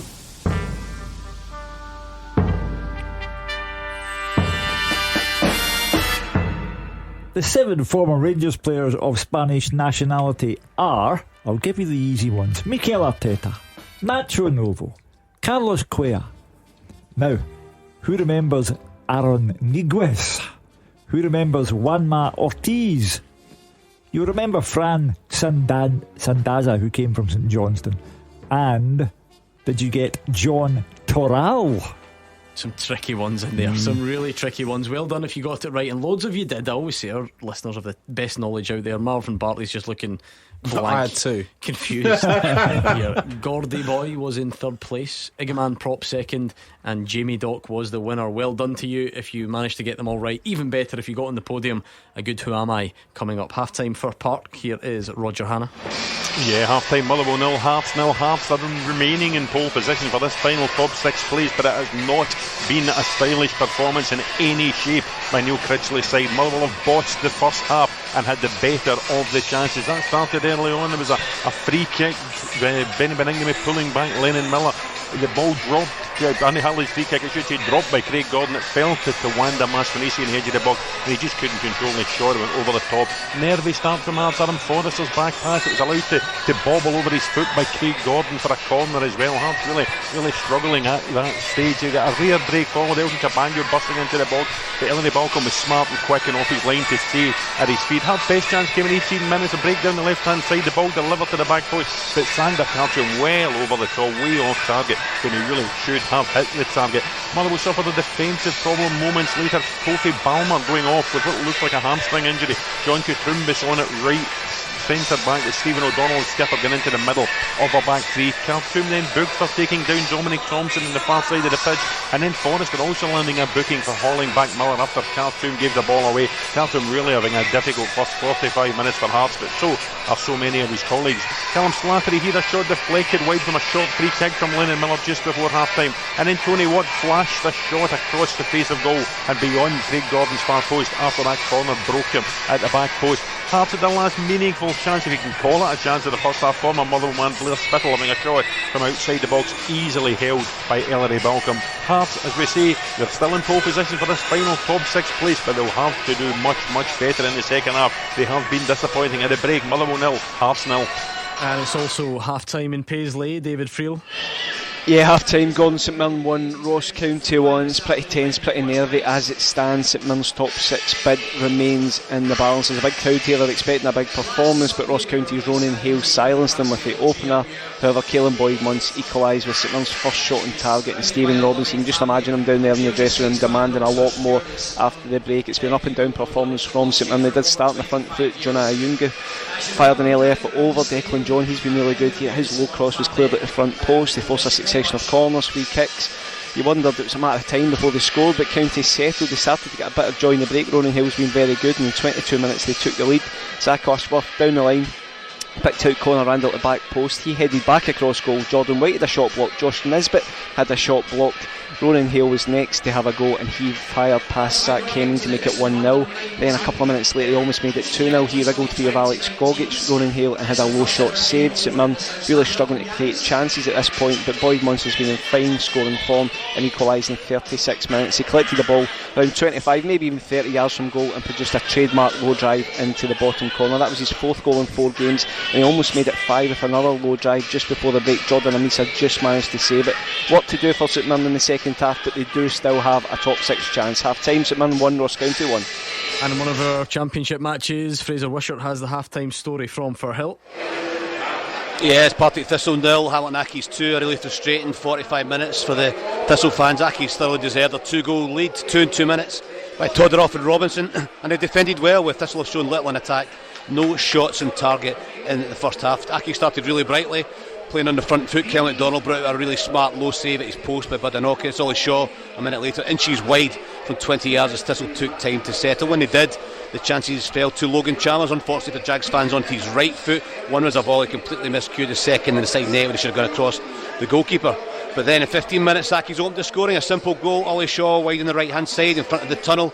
For those of you who know Firhill, deep cross, Nikolai Todorov completely unmarked, 10 yards out, volleyed past Badenoka into the net. 2 minutes later it was 2-0 for Accies. Telford put ex-Thistle player Scott Robinson clean through behind the back 4. Excellent low finish to the goalkeeper's right. Keeper had no chance. The home crowd was silent at this point, players stunned.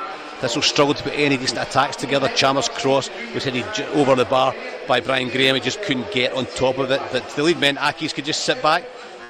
Thistle hit them on the break, and it was all a bit of a struggle for the Jags, and towards half time the fans from being silent were now letting the frustration and annoyance be heard. Megla shot over from 20 yards, his left foot should hit the target, and Brian Graham at full stretch couldn't get a touch to a Chalmers cross, but boos at half time. So I think a big half time team talk for Brian Graham and Mark Wilson. They've been way off it so far. I wouldn't be surprised if they made a couple of changes for Accies. John Rankin would be delighted.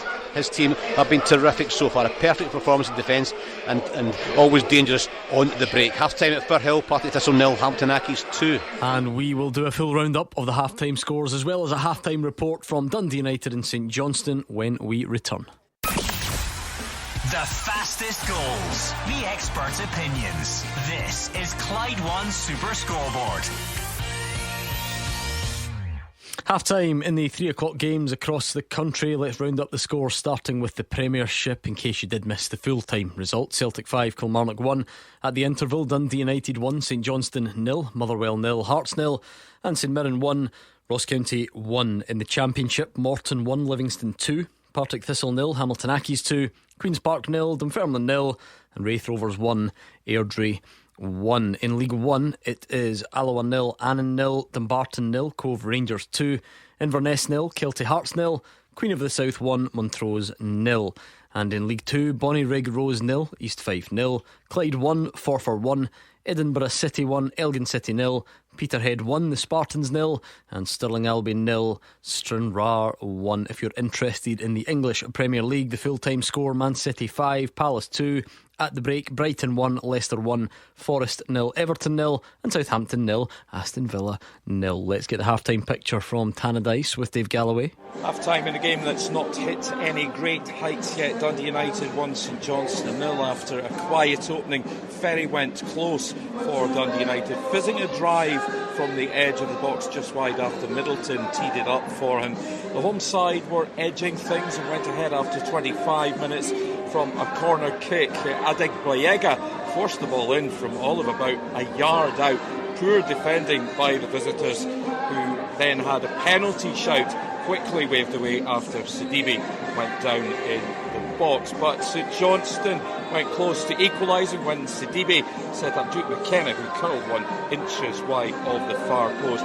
United looking just the more threatening team, though. Trapanovsky had a decent opening but shot straight at Fisher. However, home defender Cleo Harding sliced the ball over his own crossbar when clearing Duke McKenna's dangerous cross. Almost an OG there. Saints, to be fair, stepping things up as half-time beckoned. Pretty even over the piece so far, but at the interval it's Dundee United 1, St Johnstone 0. The Clyde One Super Scoreboard Podcast with Trywire.com. Kick high prices to the curb. Drive away with huge savings. Discover amazing prizes every week at winhappy.com, where there's always something huge up for grabs. From the latest tech to life-changing cash prizes and more. And get 25% off online entries with the code PODCAST. Don't miss out. Head to winhappy.com. The next big winner could be you. T's and C's apply. Promo code valid online only until May 7th. Win big. Win happy. Tom's new Samsung Galaxy A56 5G. Awesome. That holiday selfie he blinked in? Not awesome.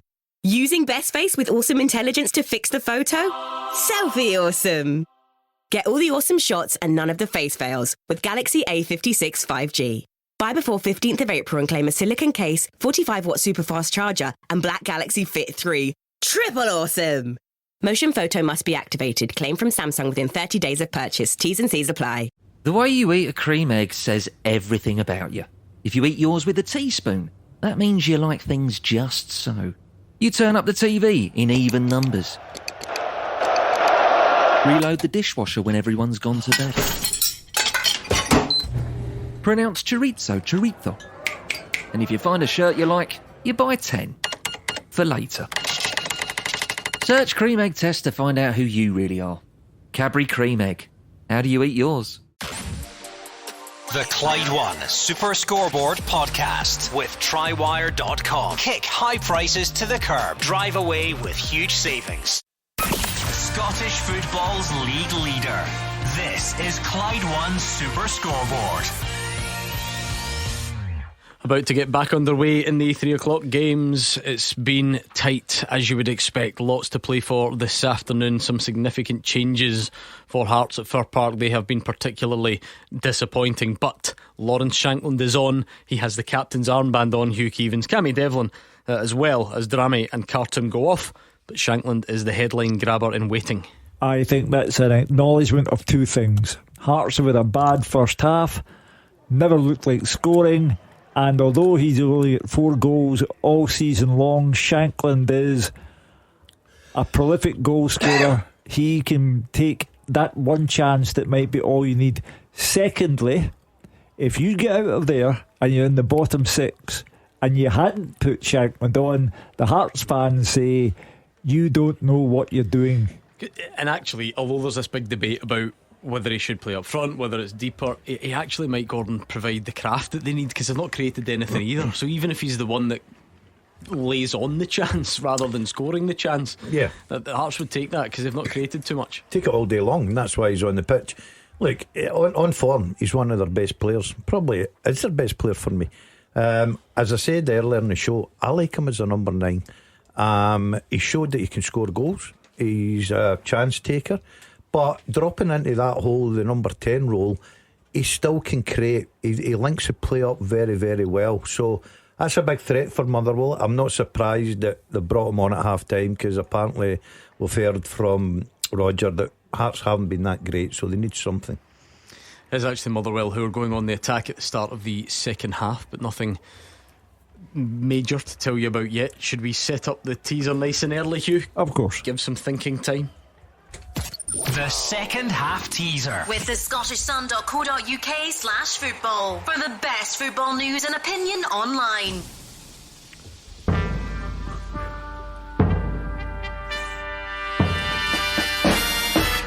If Gordondale gets this, I will, as Marvin Bartley would say, eat my bunnet. So, I played alongside Kaka and Chris Boyd. I've been managed by Sam Allardyce. I once took over the shirt number of a former Ballon d'Or winner, and my final goal scored in the UK came against Kasper Schmeichel.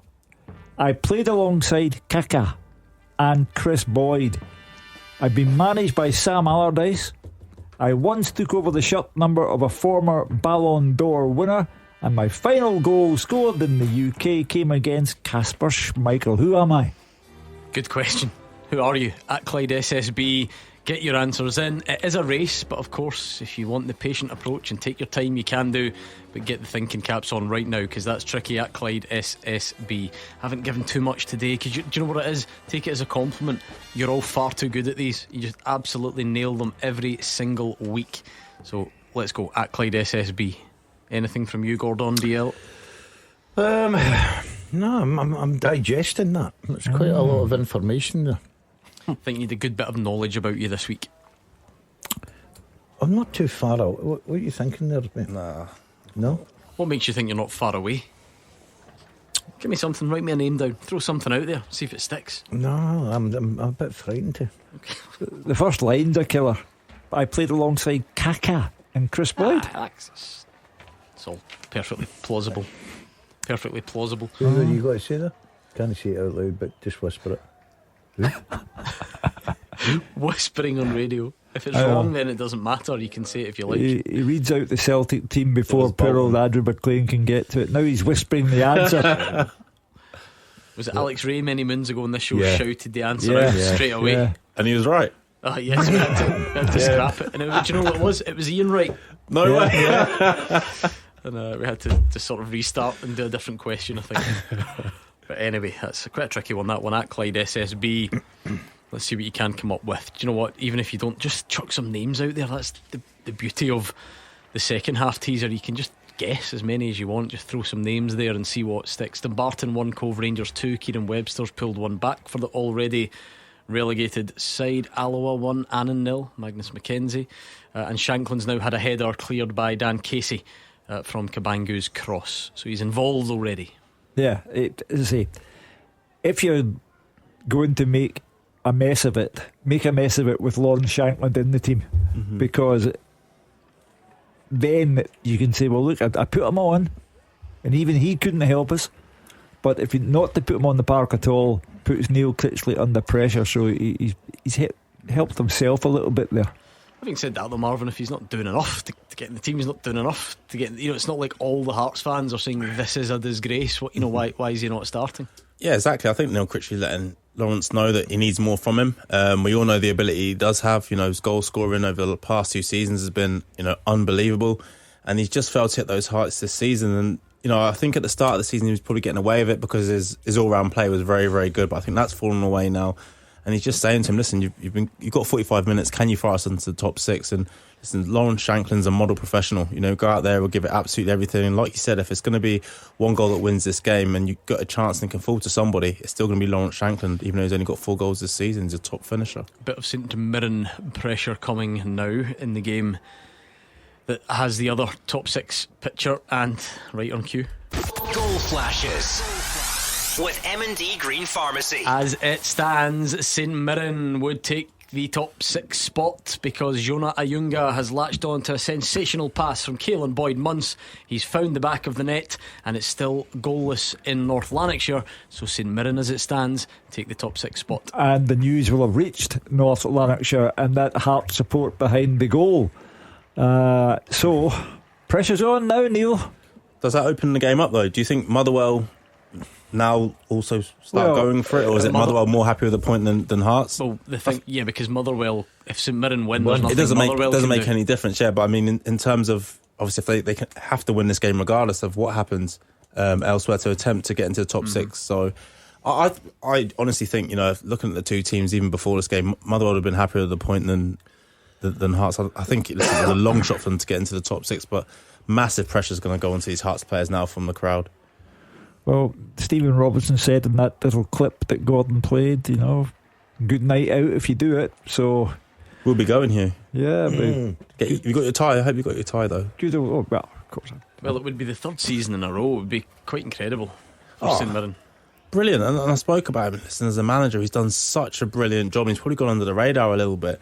I spoke about Jim Gooden and how good a job he's done, but St Mirren as well. If they can get into that top six, or even to be the last game and have a chance of doing it, they find themselves in there as things stand. But yeah, been brilliant for St Mirren. The thing about Stephen Robinson, he's been in the early part of the season confronted by off-field problems that were none of his making, none of the club's making, but he had to deal with them in terms of personnel, and he did.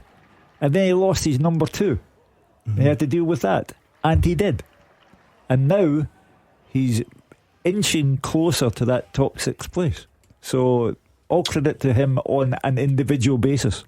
I still think we've got a bit of drama to go, Hugh, before the end of the show. I really do. I think we'll get something at Fir Park, because I think you're right, Marv. I think if you're Hearts, you'll know the situation. You've got to start throwing things at it, because there's no point just going away from there with a point. A draw if St Mirren beat Ross County, so you've got to be a wee bit more braver. Yes, he's made a substitution at half time. I think we'll get a goal at Fir Park. There you go. For whom? One of the both teams. I'm probably going to go for Hearts. Well, that's the only thing that would count as actual drama, because as we said, a Motherwell goal just now doesn't change anything until or if St Mirren were to throw that lead away. Andy Halliday, I think, is taking a head knock, so he's just getting some treatment there. I think it was James Penrice who's kind of left one on him a bit when he ran past. It was a bit of a strange incident. I can tell you what, a good response to this teaser already. Yeah, very interested in some of the answers since we've got a lull at the moment. Hugh, do you want to remind us of it? Yes, I have played alongside Kaka and Chris Boyd. I've been managed by Big Sam Allardyce. I once took over the shirt number of a former Ballon d'Or winner, and my final goal in the UK came against Kasper Schmeichel. Who am I? Nadeem would like to suggest Emerson. No. Kev IN thinks it could be Juninho. Not Juninho. And Shell thinks it's JJ Okocha. Good player, but not him. Difficult one, eh? It's difficult. You got anything yet on your sheet? No? No, I'm struggling a little bit. Piecing it together. Yeah. Okay, we'll see what comes up. It's difficult, isn't it, when you can't see the sheet? Yeah, exactly. I know well, I'm over here. There's absolutely no chance I can see it. But you can have a wee spin round the corner. Stirling Albion 1, Stranraer 1. Ross McGeechy with the goal. What's happened to you? Have the Seagulls been caught up? They're not getting beat, are they? But it's 1-1 now. I'd written off Leicester. I'd written off Jamie Vardy. Yeah. I'd written them off after the season of Claudio Ranieri and Andrea Bocelli singing at Leicester City's ground, and they go and equalise. Brighton need to win that, don't they? Is it 5 places for the Champions League this season in the English Premier League? Absolutely crazy. 5 teams can get in there, top 5. Terrible. So unfair. Mandron for Olasanya for St Mirren. Remember, they're in front, so as it stands, they will finish in the top 6. They're doing their bit, and it is goalless in that other game. So if Hearts score, they retake the spot. Motherwell would need to score and hope that Ross County found a way back into that game. So there are a lot of permutations. It might become simpler in the next few minutes, depending if either team can put their foot to the floor. Partick Thistle are making changes. Stevie Lawless on for Ben Stanway, 55 minutes. It's been a poor afternoon for Partick Thistle. Yeah, big afternoon for John Rankin though, and still no goals. Queen's Park, Dunfermline So it might be a very, very good afternoon for John Rankin. Yeah, he's turned it around, hasn't he, John Rankin? Yeah, like the fans were all over him. Yeah. At a point. He's done well. Have to have thick skin as a manager, but extra thick skin for him because, as I said, he's had to deal with an awful lot there, and they can make it back-to-back wins. Massive win away at Particle, still a while to go.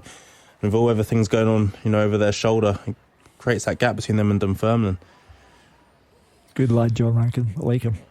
Mackenzie Kirk's gone on a charge forward, low shot, but it just goes wide, not too far away as St Johnstone look for a precious point way back into this one. Dundee United lead by that Adeboyega goal to 0. I mean, Dundee United will kick themselves, don't they? If they don't win that game of football today, it's a massive opportunity for them.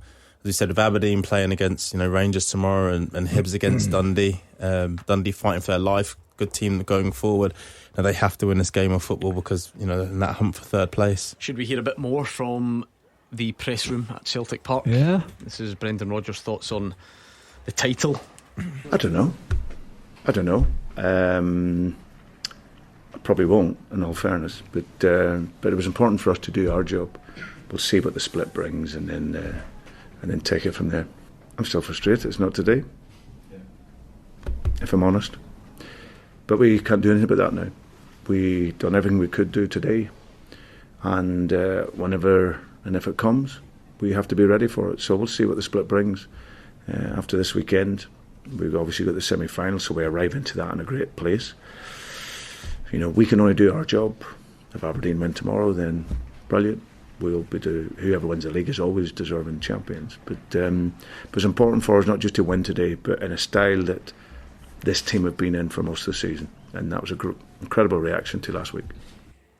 Well, he says he won't watch, but maybe it's the difference between a professional's mentality and a supporter's mentality. I think the Celtic supporters can have a bit of fun with it tomorrow. They can watch, and they can enjoy the sunshine, and they can have a wee party if Aberdeen were to win the game. So Brendan Rodgers looks at it from the professional point of view, but as Gordon Dale rightly pointed out, he might have to face Aberdeen in the cup final, so he's getting a free look at them. You've got to separate the two. If it is that, Brendan Rodgers and his army of analysts will pour. It makes no difference whether he watches it tomorrow. I think we're kidding ourselves on if he wants to use his Sunday to spend it with his family. Who cares? But whatever. He knows, Gordon, that it's coming sometime soon. Might be tomorrow. Might have to go again. Yeah, and that's why he said that the team wins the league are worthy champions, and Celtic certainly come under that bracket. Doesn't matter when you win it. At the end of the day, if Aberdeen do them a favour tomorrow, fine. I think that'll be a really good game at Pittodrie. It'll be interesting to see how Barry Ferguson approaches that with Thursday in mind with his players. But it's just a case of when Celtic are going to tie it up, and I don't know. Brendan Rodgers may decide that, look, it's not for me, I'll go and play a game of golf, I'll go and spend some time with my family. I don't know, but we will all certainly be glued to TV. Still the school holidays, remember? All the fans can go and watch it. No. What do you think the fans will want though, Hugh? Celtic fans, I know they always want Rangers to lose, but do you think they just want to win the game themselves and they can celebrate with the players? I'm always been told on this programme by Celtic fans that I don't speak for Celtic fans. But I would say, bear in mind that my son-in-law's a Celtic fan. I'll tell you how he feels. He feels that he'll watch it and have a wee glass of wine should the Rangers make Celtic champions by not winning. That's how it works. Andy Halliday's gone off. I think he was a bit concussed after that head knock. He tried to play on and off he goes. I mean, I shouldn't make light of a serious situation, but might open the door for a beat the pundit victory on Monday night if he's not quite, he's not quite in the right headspace. So bear that in mind for 7 o'clock. But off he goes. Kai Andrews comes on to replace him, and I think Motherwell are going to make some other changes as well. If Andy's not up to it, you can bring in Rangers number 3. That's what he thought he meant. He thought he was going to invite Gordon in so they could win. My forum just now isn't of the best. Let me just clarify that. To be fair, I've been playing 8 people at the one time. There was a coach on the other night there that pulled over in the hard shoulder. Every one of them were shouting answers. Ridiculous. I've seen the picture of them, by the way. And you know the best thing about that picture? Yeah. The boy who was playing, you had the Hib shirt on. Oh, did he? Absolutely delighted. Right. Now you're a keen beat the pundit. Do you think that should be allowed? I'm banning that. I think it makes it a lot harder. I've said this to Gordon on many occasions. For the 10th time, how do you police that? Seriously, what do you make want them come into play? What do you want me to do to stop people sitting in their car and playing it? Yeah. By all means, and I do this anyway. I say fine as long as one person gives the final answer. Yeah. But come on, it's for a signed ball, for goodness sake. This isn't Who Wants to Be a No, Millionaire, no. where someone goes and sits and watches the phone of friends. It's not for a sign ball, it's for a bit of dignity. And I'm certainly not in that ship. This man's talking about the integrity of the competition. Gordon DL talking about the integrity of anything. Correct you. I played a guy last night who was in the car with his girlfriend. So hello Jordan, hello Abby. Did you win? I did. Yeah, that's the only reason I mentioned it. Yeah, that's what I'm saying. Hello. You know what I mean? I tucked him away. Being a nice guy now. He tucked him away. Blair Spittles had a shot from the edge of the box that's gone over the bar. He scored a fair few at that end at Fir Park, and Motherwell colours couldn't quite find the net this time. We've passed the hour mark. Motherwell 0, Hearts 0. St Mirren leads Ross County by 2-1. The Saints will take the last top 6 spot if nothing changes. You know, just when you mention his name, Blair Spittle, terrific player from Motherwell. And the guys in this Hearts team, you know, the Blair Spittles, and even Craig Gordon in goal, still part of the Scotland squad. Shankland's on the park. How did they get to this position? It's funny, I think, because Spittle probably did. His good run of form coincided with Hearts. You know, he did alright in a patch, and so did Hearts. But just looks like at the moment they're going to fall short unless they can.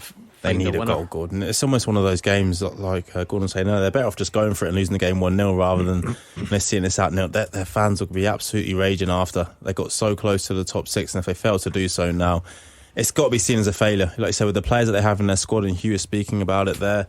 You know, there's no way they should be in a position that they are, and going into this game, they need to win. Do you go for it now, Marv? That's it. That's a big question. What you got left? You've still got at least 30 minutes. Do you sit and think, right, okay, last 15 minutes, all guns blazing, or I'm going for it now? You going for it now? Yeah, I'm going for it now. I think they need something now, because if anyone's going to score, it's probably going to be more likely to be Motherwell than themselves. I think they need to change it up. Goal flashes with M&D Green Pharmacy. Equaliser, Ross County. St Mirren 2, Ross County 2. So it's swung again. As it stands, Hearts take the top 6 spot without doing much. Defend. This afternoon it's Jordan White, a header from a corner, and we're level in Paisley, level in North Lanarkshire, and back to where we started. That's when they've changed the mood now, hasn't it? At Fir Park, the Hearts fans will be cheering as if they've scored a goal. The players will now understand what's happened, but then Motherwell's point of view now, they're the ones that might as well go for it. You might as well lose a game than draw it. This underlines the point you were making earlier, that this product that we have here we are, game 33, and we've got things going on all over the place. The system works, leave it alone. 3 teams all within a realistic shout with 25 minutes to go. They'll all be besides themselves with nerves, and it's different types of pressure as well. As you've said, for Hearts, bottom 6 is not acceptable. For Motherwell, they'd probably feel like they've got out of jail a bit if they get in the top 6. And for St Mirren, they're right in the middle of not being disgraced at finishing bottom 6, but they've set the bar high in the last couple of seasons and want to do it again. So strap yourself in. It's going to be quite a finish here in the race for the top 6. Poor defending from St Mirren again, which will frustrate Stephen Robinson. He's the boy for the important goal, Jordan White, isn't he? Yeah, he can get a goal, can he? It's not with them. Ross County are a funny side. You never know what you're getting off them from one week to the other. Teaser, Hugh? Yep, the teaser. I played with Kaka and Chris Boyd. I was managed by Sam Allardyce. I once took over the shirt number of a former Ballon d'Or winner, and my final goal in the UK came against Kasper Schmeichel. There are correct answers on that. Wow. No way. Yep. Birmingham booked for a challenge on Lennon Miller. Okay, the wrong answers that might help you along the way. Greg's Gardens thinks Gaitska Mendieta. No. Funnily enough, Jim Ban thinks it's one of the answers to the first half teaser. Aaron Niguez. Oh. That would be quite sneaky, wouldn't it? Yeah. We did that. Neville Miller thinks it's Chris Eagles. And it's not. God, we're going all roads here, aren't we? Oh, that's not a bad shout. It is not. Marvin, nothing? No. Gordon DL, nothing? I've absolutely nothing, I've got to admit. Right, here's the one for you on this. This is more of a personal clue to you. It might kind of help other people just realise what market they're shopping in. Right. Not only do I not think you'll get this, I don't think you've heard of this guy. There you go. So I'm sorry to say that to you. Hugh? I agree. I've not heard of him. I don't think so. What's his name? I think there's a possibility you have not heard of this guy. I just don't think he's on your radar. Could be wrong. He shares the surname of a 17th century French philosopher. No, don't. No clues, please. Thistle fans are now going mad at every mistake. They're Oh, booing. dear. Oh, no. No. You don't need to give him that ammunition. Stopwatch. Oh, no. That tracksuit will be in the charity shop Monday morning. If you ever want a Partick tracksuit, just West End, I'll be hanging next to the Brecon and the Airdrie one that you put. How incredible was the moment we discovered his Brecon tracksuit in a charity shop? Oh, brilliant. Was it one of my all-time favourites? It's still there. Oh, no, someone bought it, did they not? And then we're going to auction it for cash for kids. There was some sort of story attached. I feel for him. I can't wait for Thursday. It'll be my first text at 5 o'clock tonight, let me tell you. With pals like this, eh? Oh man. Will you be watching the golf this evening? Oh yeah. Feet up? Saturday, Sunday, can't beat the Masters. On the recliner? On the recliner. I like, yes, recliner. Who's your tip? I still think it's one of the big two, McIlroy or Scheffler. I know that's easy to go with. It is easy, too easy. But you're going to say who's going to win. There's no point saying, well, I think so-and-so will win. One of the two will win that. Happy days for Neil Lennon now. Oh, that's a huge goal. Queen's Park 0, Dunfermline 1. Chris Kane on 69 minutes, and Queen's Park just continue to struggle. So on as and off the pitch. As things stand, then it's Hearts who are in the top 6. Yes, because nothing's changed. Both games are level, and they were in 6th place to begin the day. So it's quite a simple equation at this point. Oh, the late drama that could occur. I would hate to be a Hearts player out there now, though. I think that they'll be feeling the most pressure out of any of the three teams, them, Motherwell or St Mirren, knowing that you're in that position and you're drawing your game of football. The fans are going to be all over them at this moment in time. Motherwell can just go and try and attack and just get that goal. Listen, if you get caught in a counter-attack, then it is what it is. Can you imagine? Hearts don't make it tomorrow. Hibs make it 17 league games without a defeat. Listen, even if Hibs lose tomorrow and Hearts don't make it, their fans will still be raging. The fact that they were both in and around each other in November, and now one's in 3rd position and the other one would potentially be in 7th place would Chancellor be is crazy. Shankland, but he puts it high over the bar. He's just, as I said, if a chance fell to somebody, you want it to be Lawrence Shankland. Yeah, I agree with that. He was the guy that you wanted to fall to. But listen, 20 minutes to go. If they can get that goal, get themselves into the top 6, everything else is forgotten about. And this is the thing, it's a massive time in Hearts' season, because yes, they started poorly, yes, there's been a change of manager and people have been on Neil Critchley for his style of play. They can just win this game of football today, everything changes. They're in the top 6, and then they got five cup finals potentially. Here's one. Do Hearts celebrate wildly if they reach the top 6? I think they celebrate. Yeah, I think they might, as if because it's like that big, it's like the relief, isn't it? It's like this city. I mean, they can't go back to Edinburgh tonight, not in the top 6, and Hibs are going for 17 games undefeated tomorrow. I think they go across to the fans as normal and clap them and give it a little bit of a fist pump, but I don't think anything more than that. Hearts have had the better chances second half. That Shankland one, he'll be so disappointed in. It wasn't like a sitter or anything, it was at the edge of the box, but it's miles over the bar. The celebrations are muted because if they get there, it was because St Mirren blew it against Ross County. Not so much what you did. Luke Armstrong, who scored that goal at Ibrox, you'll remember, scored against Celtic as well at Fir Park. He's come on for Motherwell along with Jair Tavares. Alan Forrest has come on for Hearts.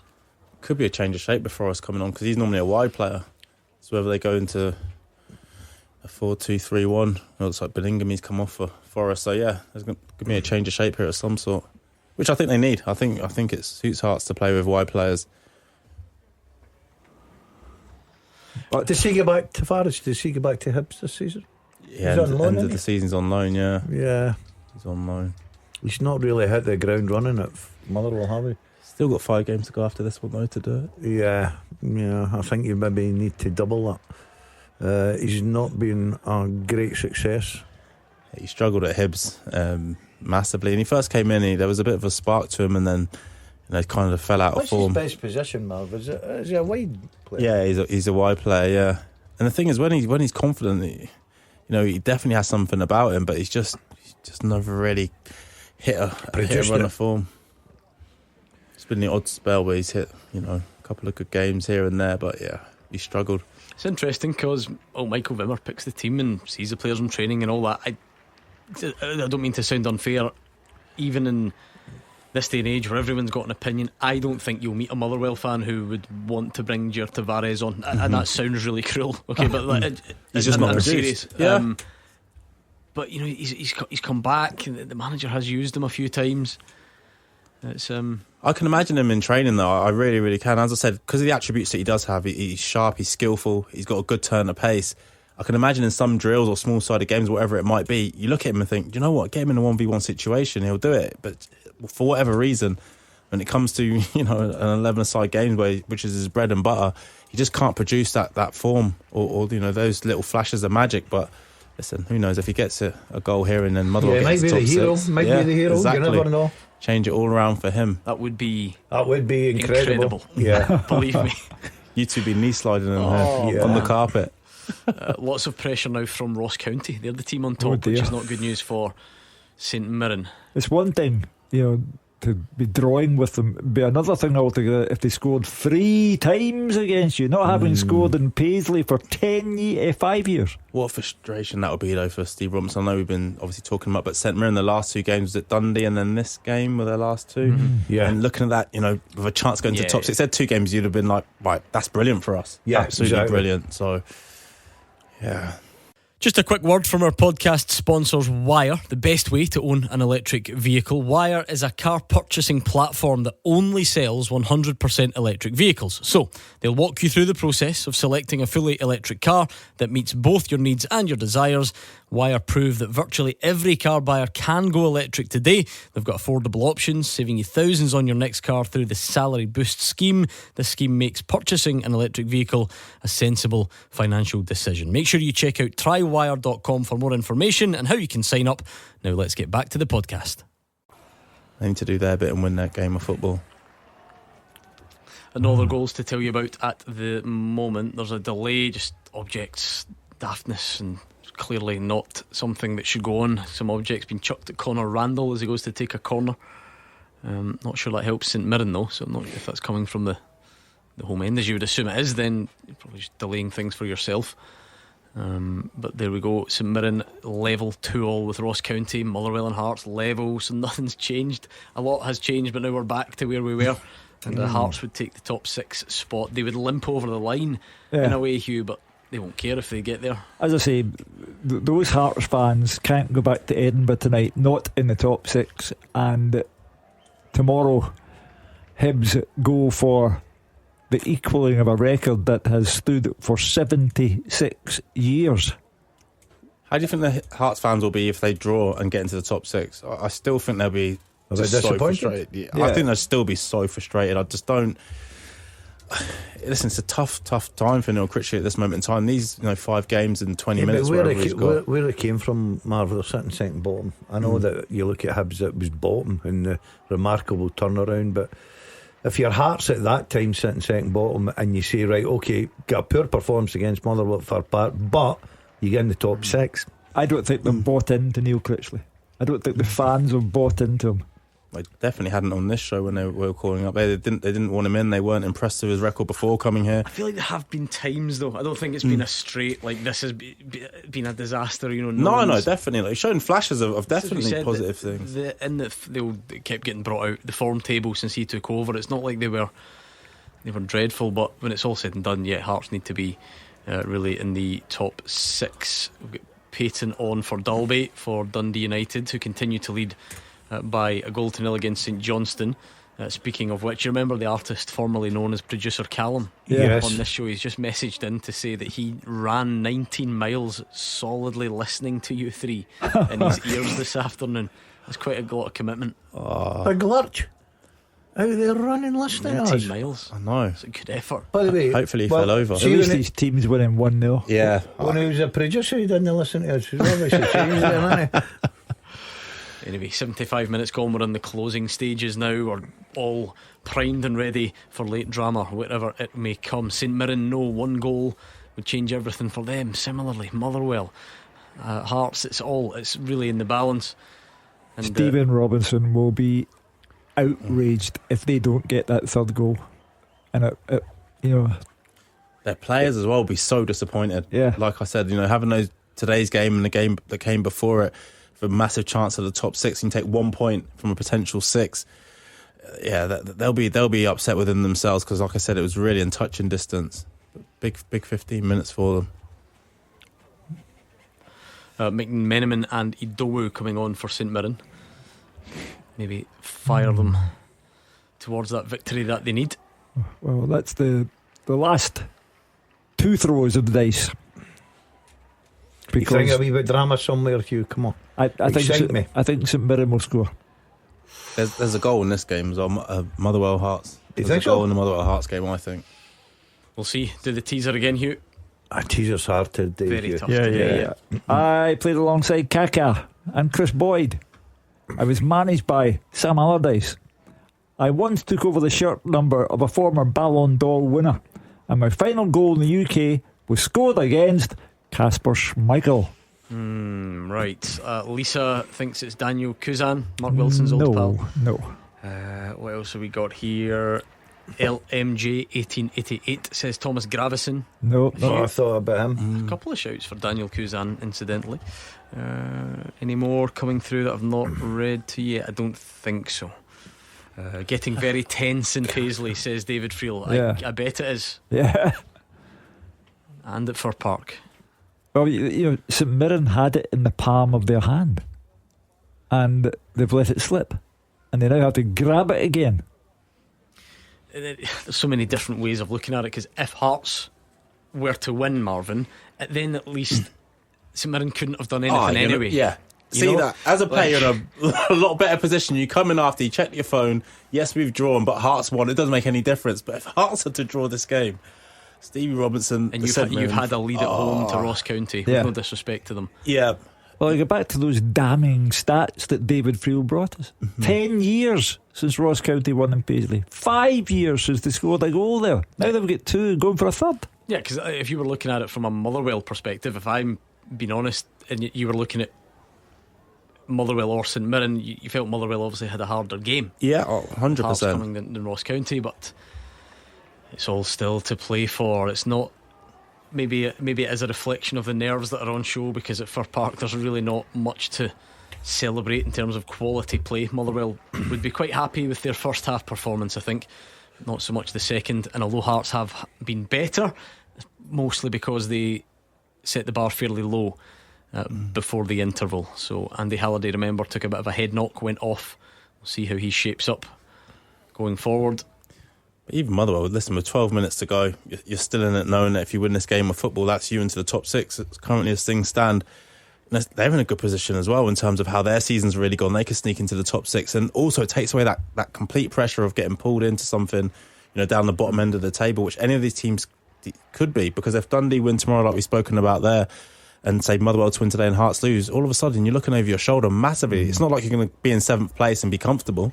Well, that's exactly, Fraser was it Fraser and Roger? Sorry, Roger talking about it earlier. It was that it's just about avoiding relegation for Motherwell, Gordon. If you get in the top 6, it's the best way of doing it. Yeah, you're not really thinking about European places. You're not thinking about your extra game against the Old Firm. You're thinking, oh, that's good because we can't go down. Can't get down. It's a massive pressure if they don't get in the top 6, because the way they're playing and some of the results, they could find themselves in that 11th spot real quickly. But there's still a bit to go at Fir Park. I hope Roger can get us that goal, just that one goal. They've brought on Payton and Dixon, have Motherwell. There are a lot of names there that you forget about, because Motherwell have got about 35 players in that squad. I suppose Motherwell know they can go for it really now. Well, they've got to. They've got to go and be courageous. At the same time, if we're talking about trying to stay up, could be a valuable point. That's the crazy thing about it. That's 6 subs Motherwell have made because of the concussion sub with Andy Halliday. Of course, there was a bit of confusion the other night with Bailey Rice, but you don't get the concussion sub in UEFA competition, which is a bit of a surprise. There you go. What's the concussion protocol? Is Bailey Rice able to play at Pittodrie tomorrow, or nah? If you're signed off by a doctor and you come off with a concussion, there's a minimum amount of days. I think it might be 7 days minimum, and then you get assessed after that. So even if you can pass the assessment within 4 days, you just can't play, as far as I'm aware. I think that's correct. 100%. Because otherwise teams will just use it anyway and just say, you're supposed to have a duty of care to the player. Yeah. Is this the new manager bounce, or getting rid of the old manager bounce? Inverness 0, Kelty Hearts 1. Look, McCarville on 79 minutes there. That could be a vital win. Well, how do you go from 6-0 losers at home to being 1-up in Inverness and keeping a clean sheet? Changing your manager, by the sounds of it. Yeah, putting him at centre half. Yeah. Ablade's come on for Thistle and to replace Crawford. It's essentially a front 5 for the Motherwell. Jags. For Jags. He's going for it, But they still I love his bravery. They don't look like scoring. He should bring himself on. Roll back the years. Where do you bring on, lads? him on? Wing back. I've played in the Champions He's a modern day League. wing back, isn't I'll he? show now? you how this is done. Mark? Yeah. No. Joey Average, mate. He's at the gym. He's at the gym earlier as well, so he'd be warm and ready to go. He's putting it in. He likes to do a 5k.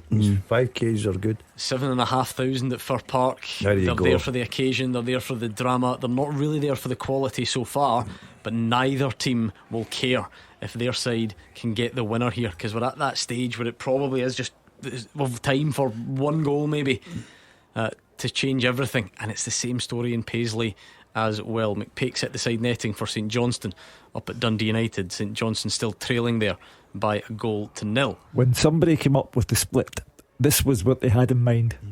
5 minutes to go. Ooh, off the line. Hearts nearly scoring. Lennon Miller had to clear it off his own line after a corner to the Jambos. You spoke about it, Gordon, in terms of Motherwell and how important this point could be in terms of staying up. So what would you do in terms of, do you think their players should just go for it, or just say, do you know what, take the point, give us a point further away from the teams beneath us? I'd be going for it, mate. Then just risk losing it. I think knowing the other, I think because you know the other result. You have to just go and you have to go for it at this point. Jeopardise the point because it potentially get in the top 6. Because if you get 3 points, it's safety for you for the other games. Whereas a point might not be that important. Well, timely intervention there for Lennon Miller, clearing off his line. Ross County are now running down the clock. Ronan Hale's been booked. He's taking too long to go off. Kieran Phillips come on for him. Hearts have made a change as they throw everything at this. It's not on paper an attacking change really, but of course you can reshuffle things. Neuenhoff replaces Kabangu. Although Neuenhoff came on and he's returned, didn't he, and scored at St He can Mirren score a goal. He can get you a goal from outside the box. Yeah, he's got good ability, the lad. Yeah, Kabangu started very brightly, maybe faded a bit, Hugh. Yeah, I liked the look of him immediately, but you're quite right. He has faded from view now. But at the end of the day, if no more goals are scored, Hearts are top 6 by a point, and I think that you have to say, okay, it wasn't a dazzling display, but we are there, and we're not like Motherwell. Oh, and there's a big chance for St Mirren at the back post. It's Idowu. He's come on to try and get the goal, and it presents itself. He's there with the header, but he gets it wrong, and it goes over the bar. Yeah. It's excitement. Oh, it definitely is that. Excitement. Definitely is that. There's going to be a goal in one of those 2 games. There has to be. I'm not sure. No, I don't know why. There has to be, Gordon. But Motherwell not do that at Livingston. Oh yeah, Motherwell snatched it. He was the assistant. Ricky Lammy. Oh, yeah. Did you go for it that day? Remember it well. We were winning 2-0, and you were in the top 6. Yeah, we were in the top 6. Yeah, and Ricky Lammy scored like the 93rd minute or whatever it was to then change it all up. Yeah, and even last season, Motherwell, they played Hibs at Fir Park on the last day. It was a bit of a shootout for the top 6, and then did Ollie Shaw not go through 1-on-1 in the 90th minute and missed or something? And oh, sorry, Matt, I didn't know you were. Yeah, I bet you didn't. No, I didn't. Honestly, I really didn't. Delighted now that I know. I bet you are. Oh Oh man. Oh, it is tense. It's tense in here, never mind out and about at the grounds. Motherwell and Hearts, St Mirren, the three of them, they've given a lot of effort today, just maybe not the quality that people were looking for. And as it stands, we've been saying it all day, the both games are level, which means Hearts just stay where they were at the start of the afternoon in 6th place. Teaser again, Hugh. Let's give it the old. This teaser's killing me. Let's round it off. Let's Right. round it off. Go for Okay. it. I'll give you the dramatic music. The second half teaser. With the scottishsun.co.uk/football for the best football news and opinion online.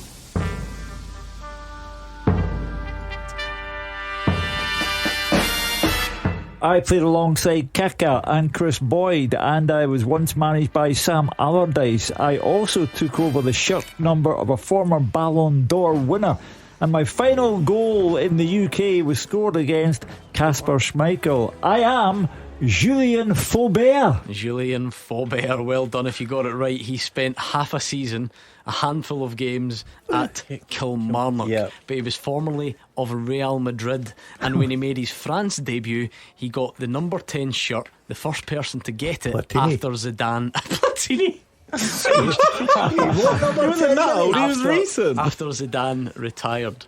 He went from West Ham, didn't he? He scored against Kasper Schmeichel for West Ham against Leicester. I would still be sitting here next Saturday. And you heard of him? Never. There you go. Do you know an interesting story about him? Just was quickly. brilliant. He got that. He got a call from his agent to say that he had that move. Listen to this.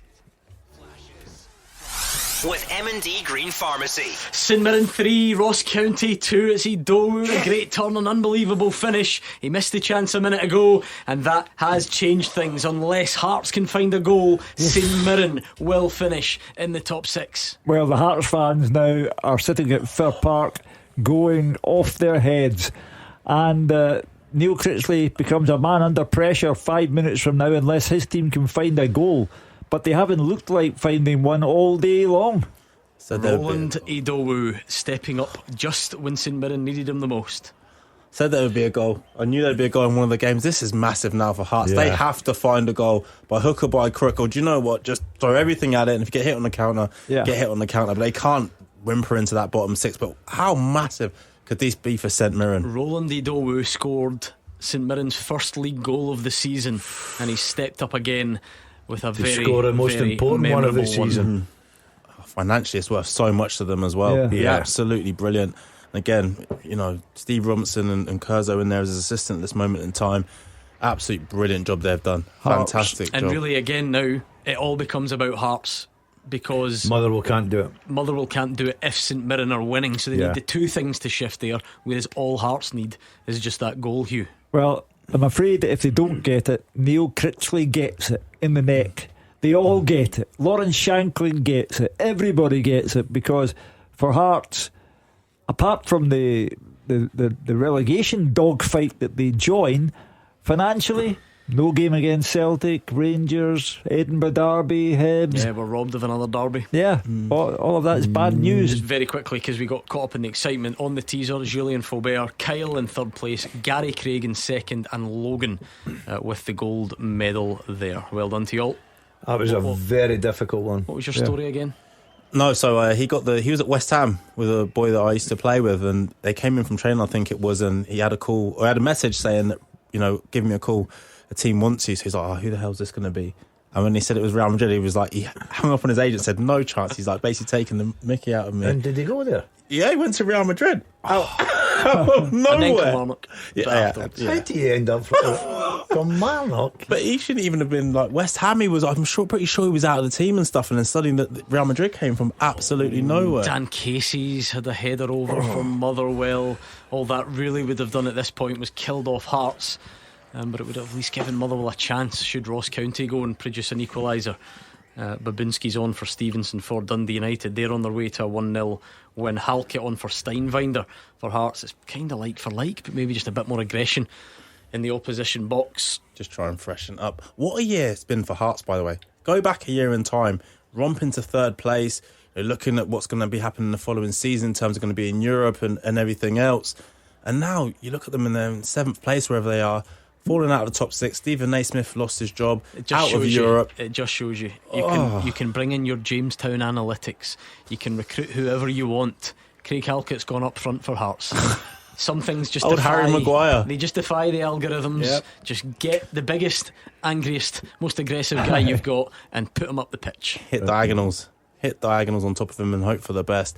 But listen, I just the reaction there at Fair Park from those Hearts fans, honestly. Oh yeah, it'll be bad. Yeah, it really, really will be bad, and they will let Neil Critchley and the players know exactly what they think of them. As I said, went out of Europe with a whimper as well. Now they're going to fall into this bottom six, and mentally, by the way, for our players, this is going to be super tough because you go into that split and you lose the first game and you're looking over your shoulder. All of a sudden, we've gone from potentially being in the top six, like you guys said, they're missing out on games against Celtic, Rangers, and Hibs, to being, hang on a minute, we can get drawn into this relegation playoff. That's how Hibs went down, isn't it? Yeah, because they were flying, weren't they? And then they got drawn into it. The last game, I think, did come. Was that the game that relegated them? They just missed out. Basically, they lost all their games after and lost in the playoffs to Hamilton. Yeah. So listen, it can happen, and it's so tight. The league is so tight at this moment in time. The agony will be if the St Mirren game finishes and the game at Fir Park is still going on. Where you've got to hang about. 6 added starting now in Paisley. Sounds like that. Motherwell and Hearts could play till next week, Hugh, and another. Yeah, we're a good bit ahead, I think, at Fir Park, so that one should be finished first. If it stays like this, St Mirren know then all they'll need to do is hang on because they're in front, and then cue the wild celebrations. Because we said that Hearts probably wouldn't go wild and celebrate if they finish top 6. I think St Mirren will. Oh, rightfully so, by the way. They should be out there, and there'll be a big party tonight as well. Steve Robinson's already said it. They'll be partying tonight, so listen. All those players can do is go out and win that game of football. They knew that was a bare minimum for them. But the Hearts fans will go wild if they get the goal, because that's the drama of football. You've snatched it at the very end. They'll go potty. Yeah, and if they don't, they'll go ugly. Players need to get off that pitch pronto if they don't win this game of football. Yeah, I am intrigued at what the next few minutes holds. I think it can only really go two ways now. You would have to say it would be incredible if both games altered, so it's really looking at St Mirren in as they are currently, or a late Hearts goal kills that and Hearts take the top 6. Hard to see Motherwell from here because you need two things to happen. We're getting the drama, Hugh. You're a man. No, I think St Mirren stands. I think that was St the drama. Mirren will be the story. Top 6. Yeah. Thing is, as a Hearts player out there, even if they've not got the message on that, that St Mirren will winning, as soon as you see Halkett go up front, you're like, yeah. We're in trouble, aren't we? I would sub the goalkeeper and put on a nice striker. Play with a backy. Remember that good old five-a-side? Yeah, was closest to the goal. Yeah. Oh man. Well, we're nearly there. We are nearly there. We're 6 added on in Paisley, remember, but we were ahead of that at Fir Park. And that one will be nearly done. I wonder how the Hearts fans are going to react to this. How much has been added on at Motherwell then? I don't actually know if Roger Hanna gave us a number. The worst thing for Hearts at this moment in time is Motherwell know they can't get to top 6 now, so they can defend for their lives to spoil Hearts' day. That's what I would be doing. It would give me newfound energy. And also to give themselves a point. Oh yeah, that comes secondary though. I'll be like, right, let's spoil somebody else's day. I'm going to defend for my life these last couple of minutes because we can't make the top 6, so let's drag you lot into the bottom 6 with us. 95 gone, free kick Hearts, edge of the box. Everybody up is going to deliver. It's more of a delivery. James Penrice is standing over it. The box is loaded. You've got to put everybody in that box. Everybody. Craig Gordon up? I don't actually know if he is. But he's got it's a long way to go at 42. Yeah, but it's a long way it's to about go. the only thing missing from his career is to go and pop up and score a goal. Long way to go. He's written quite a few dramatic chapters over the years. James Penrice is going to put it into the box. It's cleared, and Motherwell hang on, but not for much other than that point. If they can keep doing it for Hearts, it's all about the top 6. It's slipping away for St Mirren. It's nearly there, very, very nearly there. Oh, I can imagine what's going on in Paisley. They're getting ready to party like they've never seen before. They'll invade the pitch. They'll do the whole number. 2 to go in Paisley. Yeah, I'm happy for St Mirren. They fill their ground most weeks now at home. The fans have come out and really bought into what they were doing. They're a good club, everything about them. I'd be delighted to see them in the top 6. Yeah, they're built slowly, haven't they? It's been really, really good, like you say, on the pitch and off the pitch. And every single season, listen, they lose the top players. Can happen again this season. They recruit well. As Hugh said, they've had to deal with some things off the pitch this season, losing their assistant manager as well. You put all those things together and then still get into the top 6 with a lot less money to spend than the likes of Hearts. It's been a fantastic season for them. Now in the 97th minute at Fir Park, a goal for Hearts now, and it will be all over. There's no time for anything else to happen, but they need it right now. They are fast running out of time. And they don't sound like they're going to score, do they? It's not like you're saying Rodgers. Shankland with a miss right in the death to clinch a top 6 spot. He couldn't get it. He was through, but it was kind of across the face of goal, and it goes a begging. Well, the Hearts fans have turned on Shankland before. You remember he got booed, European match, missed a penalty, everything about him, and they will be in an ugly mood, the Hearts fans, if they don't get this. Yes. Kenny the Jambo will be on here for the... Oh, I forgot about Kenny Jambo. We've played the 95 at Paisley, so one more to go there. This is incredible stuff. Yes. It's not been great at all for Hearts, has it? It really, really hasn't. Lost to Dundee United. I know they went down to 10 men, and then, you go away to Motherwell when you draw the game. Do you really deserve to be in the top 6 with, No. And it's finished at Fir Park. Here is Roger Hanna. It's finished, Gordon. Motherwell 0, Hearts 0. As things stand in Paisley, Hearts have blown the top 6. They had 2 chances to finish in the top half of the Premiership table. They lost at home to Dundee United last Sunday, and now they've failed to score and failed to win against Motherwell at Fir Park. They never looked like it. Sander Khartoum missed the best chance of the first half. Khartoum and Musa Drama were hooked at half time by manager Neil Critchley. On went Lawrence Shankland and Cammy Devlin. Shankland missed the best 3 chances after the break, including firing across the face of goal in the 97th minute. Motherwell had chances too, and they've missed out in the top 6 as well. But even a win for Michael Bimmer's side today would not have been enough if St Mirren hold on to beat Ross County and Paisley. Hearts now consigned to a relegation playoff scrap in the last 5 games of the season, and boss Critchley is under major pressure. The Jambos fans away to my right jeering their side off the pitch. They've got a Scottish Cup semi-final against Aberdeen at Hampden next Saturday. That is now huge for Critchley, huge for this squad, and huge for the entire club. They were 3rd last season, but they blew European group progress this season with a home draw against Petrocub, and again they couldn't get over the line when it mattered in the last 7 days. A major setback for the Jambos with a huge budget. They will now have to fight for their Premiership lives in the last 5 games of the season. Motherwell are in there with them as well. They had a couple of chances, I say probably the best coming in the first half. Maswanisi off target with one, Tony Watt across the face of the goal. They'll both be scrambling, they'll both meet again after the break. Unfortunately for them, it'll be in the bottom 6. Motherwell 0, Hearts 0. What about Paisley though, David Friel? What about Paisley, Gordon? Full time, St Mirren 3, Ross County 2. The party has started here. St Mirren are in the top 6. Stephen Robinson promised a big celebration if they did it. His players delivered. Wild scenes at full time here. Stephen Robinson mobbed his coaching staff, players going crazy, and the fans are absolutely loving it. Roland Idubu was the hero with the winner in the 86 minutes, and with Hearts failing to win at Fir Park, St Mirren are in the top 6 for the 3rd season running. It's a fantastic achievement for Stephen Robinson and his players, and a huge financial boost for the club. What an achievement, and what a game this was. Ronan Hale put County ahead before Caelan Boyce Munce levelled. Jonah Ayungu then put St Mirren ahead before Jordan White levelled, and then 4 minutes to go came the big moment from Idulu. Collected the ball at the edge of the box, swivelled and crashed a low shot into the bottom corner. What a goal it was to win it. 6 minutes were then added, and there was a huge cheer when the Hearts result came through, but it was even louder when Callum Scott blew his full-time whistle. The celebrations are just starting here. Unbelievable scenes. Full-time, St Mirren 3, Ross County 2. Incredible, an incredible day. That is what the split is all about. That's why it was brought in.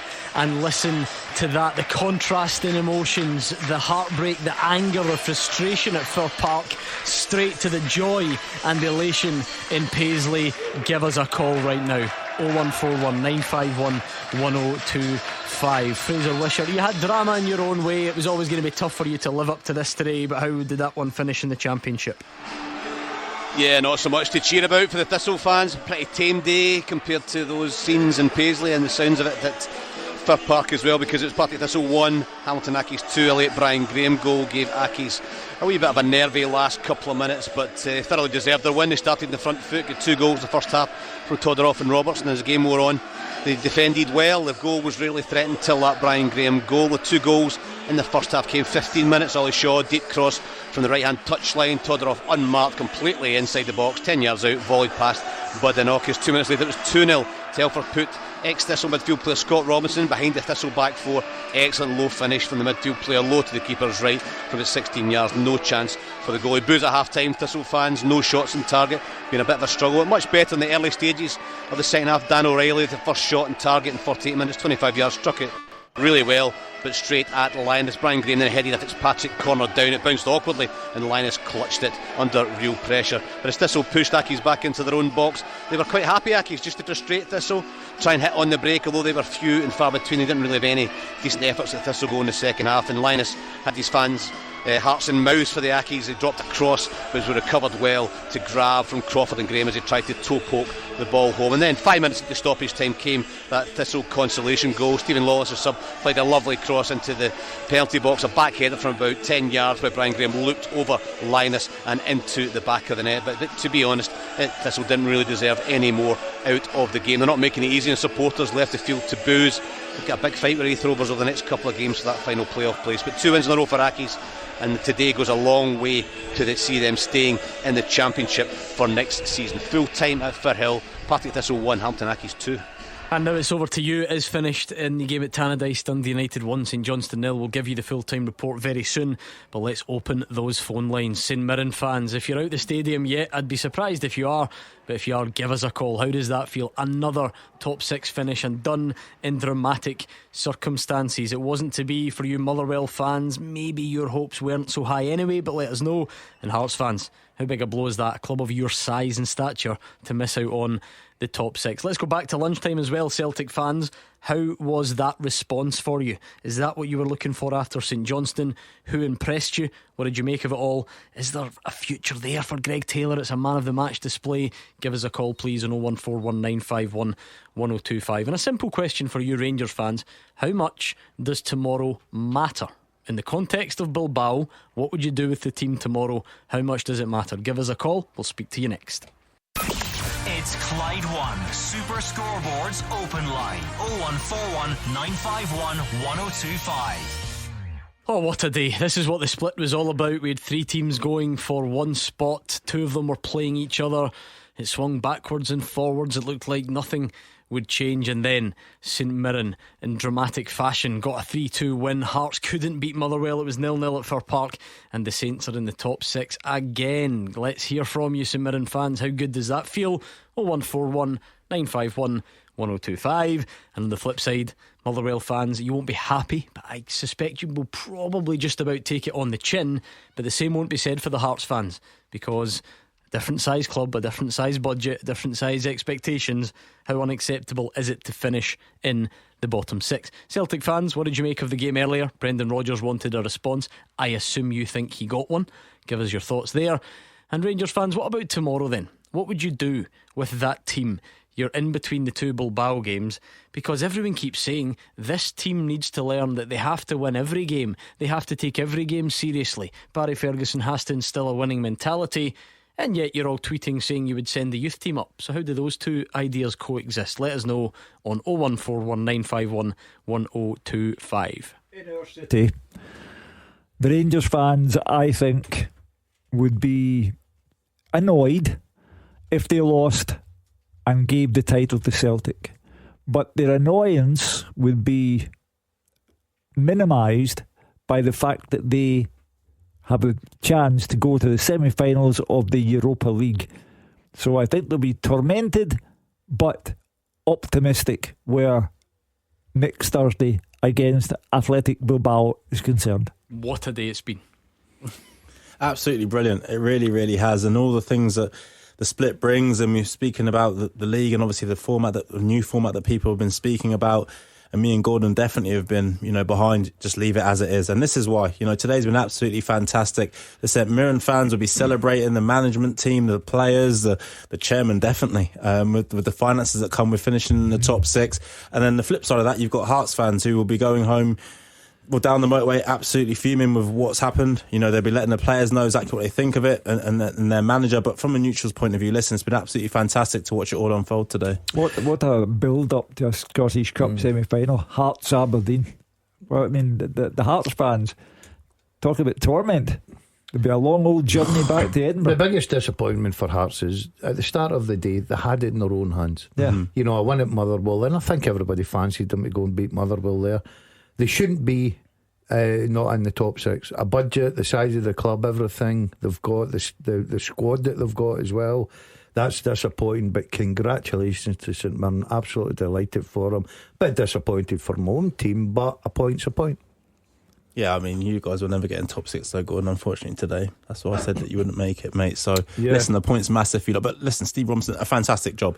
Listen, he doesn't get the plaudits. For me personally, I don't think he gets the plaudits that he deserves. To do what he does season after season, to talking about budgets and not having the money that other clubs do have, constantly having to go and unearth hidden gems to get into that top 6 is absolutely massive for St Mirren, and he deserves a huge pat on the back. And I'm sure that the fans really appreciate what he does. But listen, sooner or later, surely he's got to be linked to a bigger job, because as I said, he keeps turning it out. Make it a Hearts job. Let them enjoy their evening. You can, but not moving them on just yet. But listen, it's been brilliant, honestly, absolutely fantastic, and hopefully all the St Mirren fans out there are enjoying their night as well now. 01419511025. Come on, St Mirren fans, I'd love to hear your joy. I'm not saying I want to hear your frustration. Hearts fans, you have my sympathies, but it still would be nice to understand your mindset this evening. Celtic fans, how good was the response earlier? And Rangers fans, what about tomorrow? What a weekend overall, Gordon. It's not done yet. Yeah, it's been brilliant. That's why I love the split. I think it just brings that excitement to it, Gordon, right up till the last kick of the ball today. The nerves must have been really for St Mirren holding on to that lead. The Hearts fans desperate, trying to will that ball into the net at Fir Park. It had absolutely everything in it at all. And we've still got a good weekend ahead of us. 2 good games tomorrow.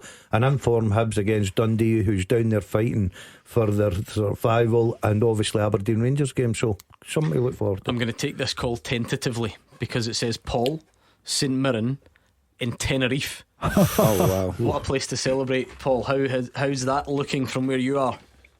Well, your producers just told me not to swear, Gordon. Can you manage it? Because I mentioned how I was feeling for most of the day. It's been brilliant. I just wanted to phone in. There's 10 of us here. We're away on a family holiday, and just a brilliant achievement. Stephen Robinson, what a manager he is. 3 years in a row, especially. The best thing about today is all the media guys. It's the big city clubs, it's the top 6 clubs. You go to earn your place, and we've earned it, and we deserve it. Was that torture today, Paul? Do you manage to enjoy any of that? Well, you've got 4 kids running about, between my own and my niece and nephew. It kind of takes your mind off it a little bit, and you get a few beers. But yeah, it was the last 10 minutes was murder, and then obviously the kind of scoring ups to the head of the commentary. So it's like you're getting. It was almost like being in the stadium because your sister's going, "It's still time," and I'm like, "No, it isn't." And, so it's been brilliant. But just sum up how big an achievement this is, because once would be an achievement anyway, but to keep doing this now for St Mirren, a club of that size. Well, you know what, we're a well-run club, we're a fan-owned club, not fan-led, not fan, in terms of the boardroom. Obviously we've got sensible people in there, unlike people like me. We don't have any debt, we run the club well, and this is a reward that we should be getting. For too long, clubs overspent and got the rewards, and we were kind of lower league or whatever we were doing. So I don't think it's a surprise, because we're actually the best run club, one of the best run clubs in Scotland, and you should get your reward when you are that, and you don't go into admin and you don't go bust. So, but it's a massive achievement, because obviously, I was reading today, Hearts bought somebody in January for, was it 400,000, something like that. We've obviously, our summer signings spent most of the time at the Sheriff Court. So it's been a real achievement. This has probably been the hardest, particularly when you had European football at the start of the season as well, to contend with, and the squad sizes that we had. So we can just enjoy the next 5 games. I don't think we'll catch 5th. My worry was if we were in the bottom 6, then you would get dragged into that playoff race. So we can just sit back and just enjoy, and hopefully we can plan for next season. Now we know what our budget's going to be, and maybe maybe make a few signings earlier and start again. I repeat, it's a triumph on an individual basis for Stephen Robinson. It's a triumph, as Paul has suggested, for a well-run club, and the very best of luck to them, and they have that satisfaction of saying, well, whatever happens down the bottom, nothing to do with us. So it's a great day for St Mirren. And also, since Paul touched on the media, I was the one who tipped St Mirren to go in to the top 6. I tipped the game for Park for a draw and St Mirren to win at home. So I sometimes get it right. Well done, Hugh. You finally get something right. It's just a great achievement, Marvin, because like I said, it would be a great achievement anyway, but to keep doing it, it's tough. Yeah, it's really, really tough, you know. And as Paul says, every single season they're having to bring in players from the low leagues. He's having to put a squad together, you know, does it on a shoestring budget without being disrespectful, and then to keep doing it, to keep getting to that top 6, to keep the players believing. And there's been times this season, you know, when St Mirren have been on the end of some, you know, really difficult results, but he's never lost the faith. And, you know, him and his staff, the players, you know, the board of directors, the chairman and the supporters, they deserve all the credit for this, because honestly, the club has just grown off the pitch. They keep performing on the pitch. And as Paul said there, you know, hopefully this gives them a little bit more money in the budget next season to go out there and sign a few players early. And hopefully they're able to keep one or two as well whose contracts are running out. You know, I know we were speaking about it earlier as well, but it gives them the money potentially to do that. So listen, a massive achievement. You can't downplay it at all. They're trying to keep Boyd Munce. This could be a big factor. They've got Olasanya going out of contract. Olasanya might at least think about staying because you're in the right half of the league and things are moving nicely. So but it's even just for a potential signings here, you know, players looking from the outside in, even if someone like Olasanya is to move on and get a big move, because I think there's some big clubs interested in him. You know, if you're another striker that's on a free potential and you're thinking, do you know what, St Mirren have a thing now where they get into the top 6, they play good football and they do move players on, so now it looks, you know, like a attractive proposition to players also coming into the football club, so it can only work in their benefit. Paul, what's been key to this season's achievement, do you think? It's actually been getting results against the bigger sides, Gordon, because we've actually not done particularly well against your own club, Motherwell, against you know, we lost to Ross County, we lost to Dundee twice. We're quite pragmatic. We were kind of saying the day that if we don't get it, we don't deserve it, because we haven't taken a lot of points off the teams around us. It's probably in doing things that we've not usually done, which is taking the points against some of the bigger sides. You know, against Aberdeen at Pittodrie, doing a double over Rangers. Obviously, should have got a point against Celtic, and it wasn't for far. So you know, we've done really well. Maybe we've not been expected to do it, and it's the old thing. People underestimate us every season. So we've just stayed together, and Robinson's done a real good job of just keeping the wheels turning. And to be fair to the fans, we're probably the angriest fan base in Scotland. So sometimes we were actually not too bad this season. I think we've recognised that you know what Robinson's done. So it's just been a collective effort. Paul, how do you plan a family holiday? It's bad around the bad split. planning from Paul. What kind of planning is that? Come on, Paul. Listen, Hugh, I can't complain when my dad's paying for it. Yes, I've been there. That's true. That is very true. Well, Paul, enjoy the rest of your night. I'm sure you will. I just want to say one thing. Tony Fixie called it. 3 years in a row we've done it. Everybody doubted him. The man's a genius. Incredible. Well done, Paul. In Tenerife, I think we'll have a good evening, won't he? Out there. Oh Give it a good yeah. call. Tenerife. I need to ask Paul. Somebody told me it'd been raining there last week, so when he said he was with 10, I thought he was on for a beat the pundit. Gordon, there is part of me that doesn't want to go there. I was going to ask Paul, I think it's disrespectful to go, oh, are you worried that someone comes and takes your manager? Like, you should be allowed to just enjoy this and focus on it. But I will ask you anyway. Stephen Robinson it's like he's completed it in terms of this size of club. He consistently finished high up the league with Motherwell, consistently lost players and had to rebuild teams, and now he's gone to another very similar club. I always think of Motherwell and St Mirren as it has been similar, and done it again and finished top 6 repeatedly. Do you think it does get the credit it deserves? No, I don't. I think it's a very difficult job. You lose your best players, everything that he had in front of him this season. You've not got the biggest budget in the league by a million miles, but he's just got something about him. He's got a good knack about him. And I heard you touching on it's also a blow when you lose your number 2 as well, as part of your coaching staff.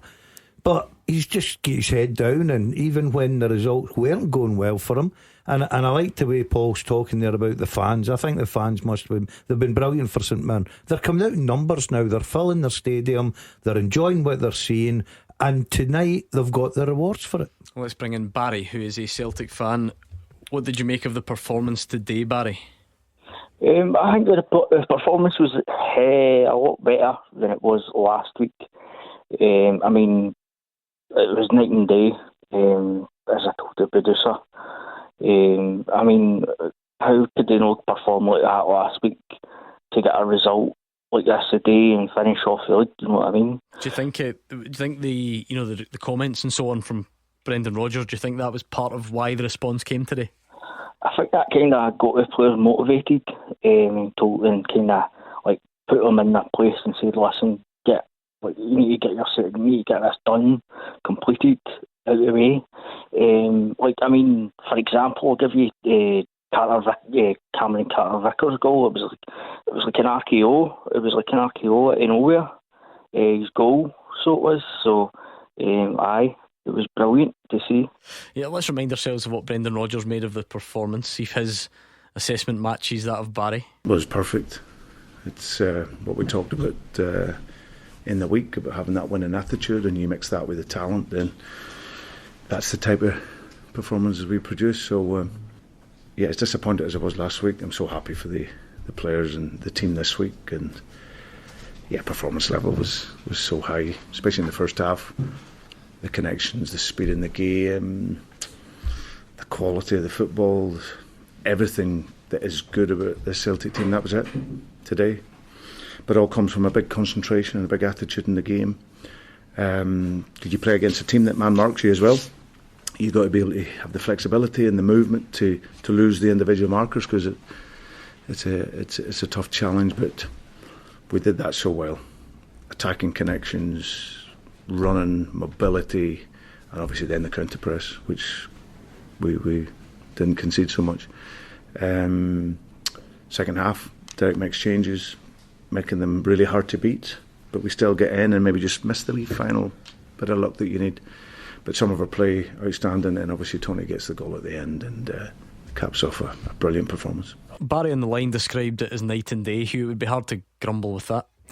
Yeah, I used the word earlier and I repeat it now. Brendan Rodgers was offended by Celtic's performance against St Johnstone.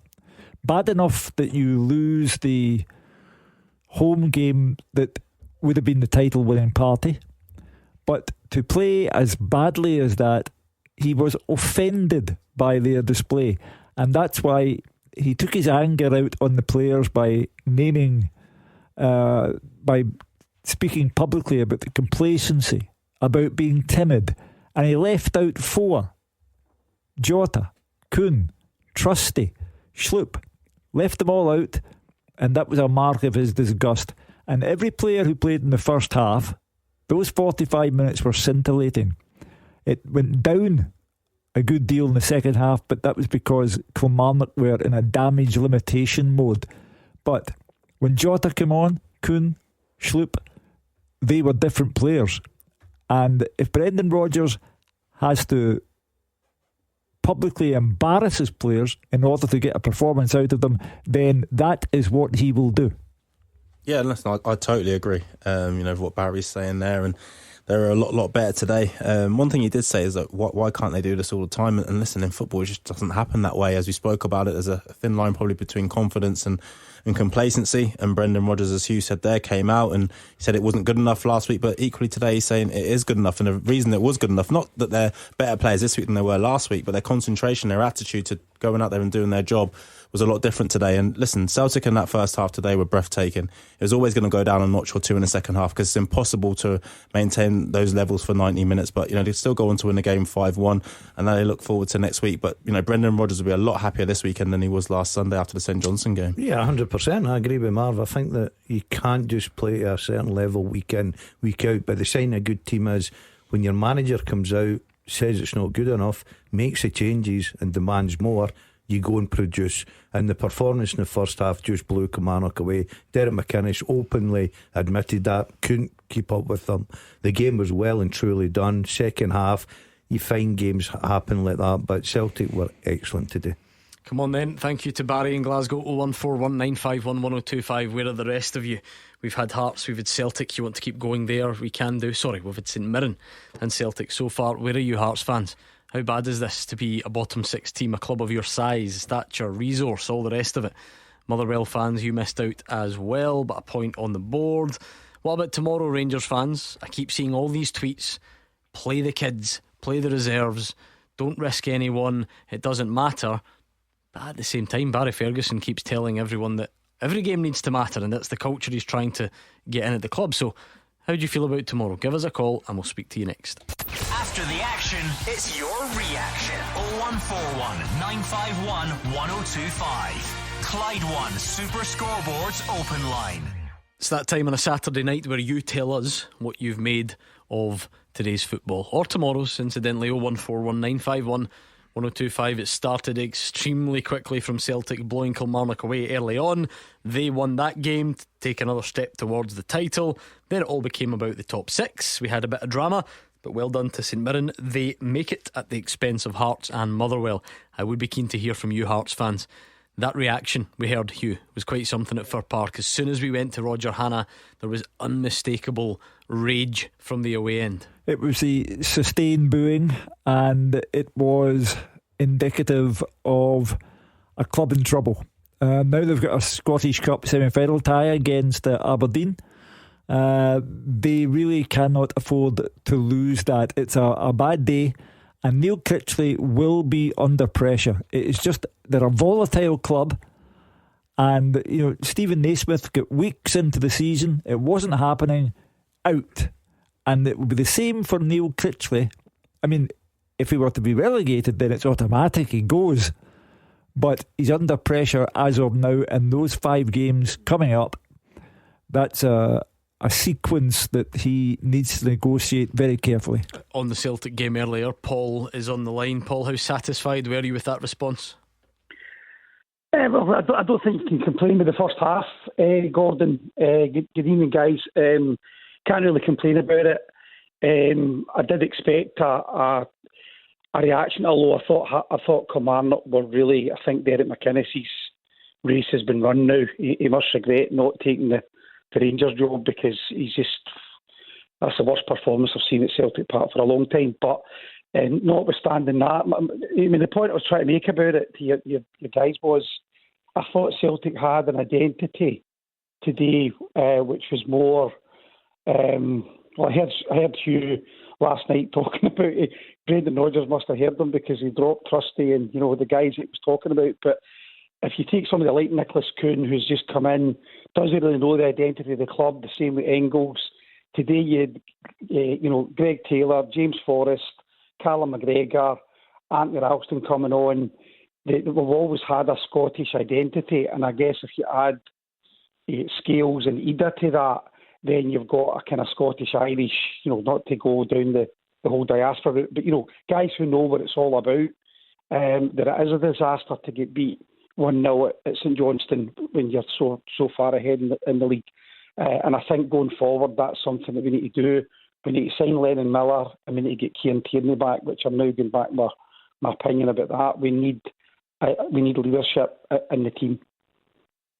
Is that what's been lacking, do you think, Paul? Or, because you could be a bit gentler and say that there's an inevitability sometimes. I know it's not nice for everyone, but once you get so far ahead that the foot comes off the gas a bit, like it maybe did last week. No, I think definitely people like Engels and Kuhn have dropped off. I'm fans of both players, and the worrying thing for that is if you read or if you hear what you hear about people like Carter Vickers and Kuhn and maybe Hatate, although the two of them proved us wrong today, but Kuhn looks like a guy who's playing, his head is elsewhere, and the worrying thing for that is that your value drops. If you take Jack Buckland at Rangers, the £5 million buyout clause, they'd be lucky to get 2 for him now, because he's now been dropped. So the worrying thing for Kuhn, if he is going to be sold on, is that you have to find the sweet spot when these guys are in for him. And, fans don't always recognise that when it's we're a selling club and all the rest of it. So he was quoted as 25-30 million. You wouldn't get that for him now, I don't think, in the summer, unless he finishes the season the way he starts. I think we have to be careful not to get too knee-jerk about it at all then, even individuals, because I wouldn't dream of arguing with Paul or you or anyone who says Nicholas Kuhn's dropped off, but he probably will end the season still as a treble winner. He'll probably end it with the most assists in the league. He did score against Bayern Munich, he did score against RB Leipzig. Does the last couple of months knock a bit off your price tag? Maybe, but I don't think it halves it, or it knocks multiple millions off it, surely. No, go back to Nicholas Kuhn's first touch of the ball at Celtic Park today when he came on. He came back on looking like the Nicholas Kuhn that Paul on the line remembers fondly. I see it in terms of the one thing that Brendan Rodgers can't have anywhere near him is a lack of professionalism.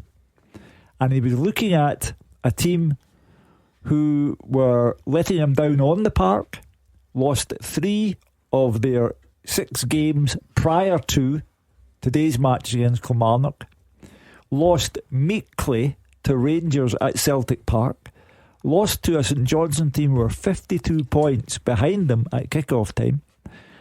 And he detected a lack of professionalism. He spoke before the game about players who had their minds on their holidays. This is a Celtic team going for a treble. So he saw the lack of professionalism. He immediately did something about it. He shamed them in public. And by dropping 4, he named and shamed. And he got the response that he was looking for. And Celtic will be a different proposition from now until the end of the season, when they will eventually get league title number 55, which equals Rangers, and that's important to Paul on the line. They've now won more trophies than Rangers have won. That's important to Paul on the line. And Brendan Rodgers stamped his authority on those players. Lack of professionalism, smarten up, and they did. I just wonder if it's all a bit over the top though, Gordon, in the sense that, Nicholas Kuhn will start the Scottish Cup semi-final probably. Yeah, I would imagine so. Marvin, if you're playing your best players, so? It's not this big. Somebody's been left out of the team for 3 months and been sent to train with under 14s. You get left out from the start for a little bit of a kick up the backside and comes on. He's had a little run of bad form. Every player on the planet has that during the season. You look at his first few months of the season, he was outstanding. He is a very talented player, let's not get away from that. He's taken a dip in form. I think the manager recognised that, obviously had a word with them, sat him on the bench today, then put him on, asked for a response, and I thought he looked lively. I agree with Hugh, his first touch was excellent. When he come on, looked lively again. He looked like he had that hunger back in. And sometimes that's what you need at a club like Celtic, because when you look over your shoulder, you see the quality that can take your place. So occasionally you can sit beside me and watch what's happening here, look at the first half performance, and then put him on and say, right, I want that reaction off of you. It's good management, and he's very lucky, Brendan Rodgers, he's got the quality he can do that with. I think sometimes we just have to accept that players do go out of form without labelling things at them. It's just the way that football is. And even with that being said, Nicholas Kuhn has 18 goal involvements in 21 starts for Celtic so far this season in the league, and he had 4 goal involvements in 10 starts in the Champions League. So, if the season was to end today, there are fantastic stats. Yes, over the last few weeks, has he dropped off? Yes, 100%. But there's not a single player that can go for a whole season hitting the heights that he was hitting. It just doesn't happen. I know Maeda's had a brilliant one, but listen, Nicholas Kuhn will come back. I expect him to start in the semi-final. I expect him to end the season as a treble winner. He was part of the Celtic squad that went through in the Champions League for, I think, the first time in their history as well. So, has it been a bad season for him? Not really. What did you make of the players that came in, particularly Greg Taylor, Paul? Well, that was the point I was making earlier to your producer. I thought that Taylor he was the best player by a mile when he came on in last Sunday. And I think, he just lends more. But, just came back to this whole thing about identity. If you take Schluck, for example, and compare to Taylor, he probably doesn't realise you play twice a week, you need to win every game. A draw's a disaster. And he was taken out of the team as well. So I thought Taylor, he was, man of the match today, or given man of the match. And again, just came back to this whole identity of having a Scottish spine. We take Callum McGregor for granted. You've got Ralston, who's a willing substitute, and I think we do need to sign Lennon Miller to continue that weird identity for the club, if you like. Let's hear from Brendan Rodgers on Greg Taylor. Quite an interesting comment, because he said previously, he's pretty much certain that he's going to leave the club in the summer. He was amazing. He was absolutely brilliant.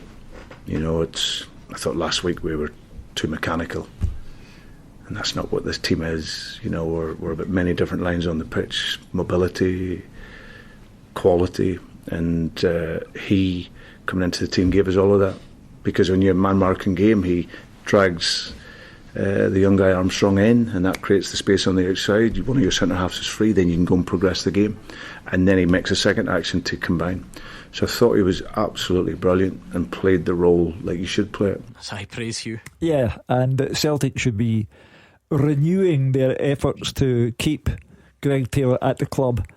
The gesture of bringing his infant child onto the park, I don't know, do we read anything at all into that? But I do think that Celtic should push the boat out and keep Greg Taylor at the club. He's very, very important, has never let Celtic down, and it looks like he's in the mood for a grandstand finale to the season. Yeah, massive credit to Greg Taylor as well, because never forget, he got dropped for that Bayern Munich game with Schlupp coming in, and then Schlupp's been the mainstay at left back, and all these things kind of come out now about him potentially leaving the club, etc, etc. So to one, mentally make sure you keep training properly, and physically keep training properly, to then come on and play that game today. And Brendan Rodgers will be absolutely delighted with him. It shows how professional Greg Taylor is as a player. I agree. Today I thought he was absolutely brilliant. Coming inside the pitch, he got I know we were laughing about it, he got the assist for Atate, did it as well, didn't he? The one he hit into the top corner. But his all-round play today was absolutely brilliant. So, fair play to him, and he deserves it, because as Hugh said, he's been an absolute fantastic servant for Celtic Football Club. And if it happens to be his last season, I think the fans will pat him on the back, say thank you for your service and good luck in the future. I think if Greg Taylor was going to stay, I think it would have been done and dusted by now. I think it is. I agree with Marv. I think it will be his last season. I think that sometimes he gets an unfair criticism. He's been brilliant for Celtic. He plays that role, inverted fullback, as good as I've ever seen.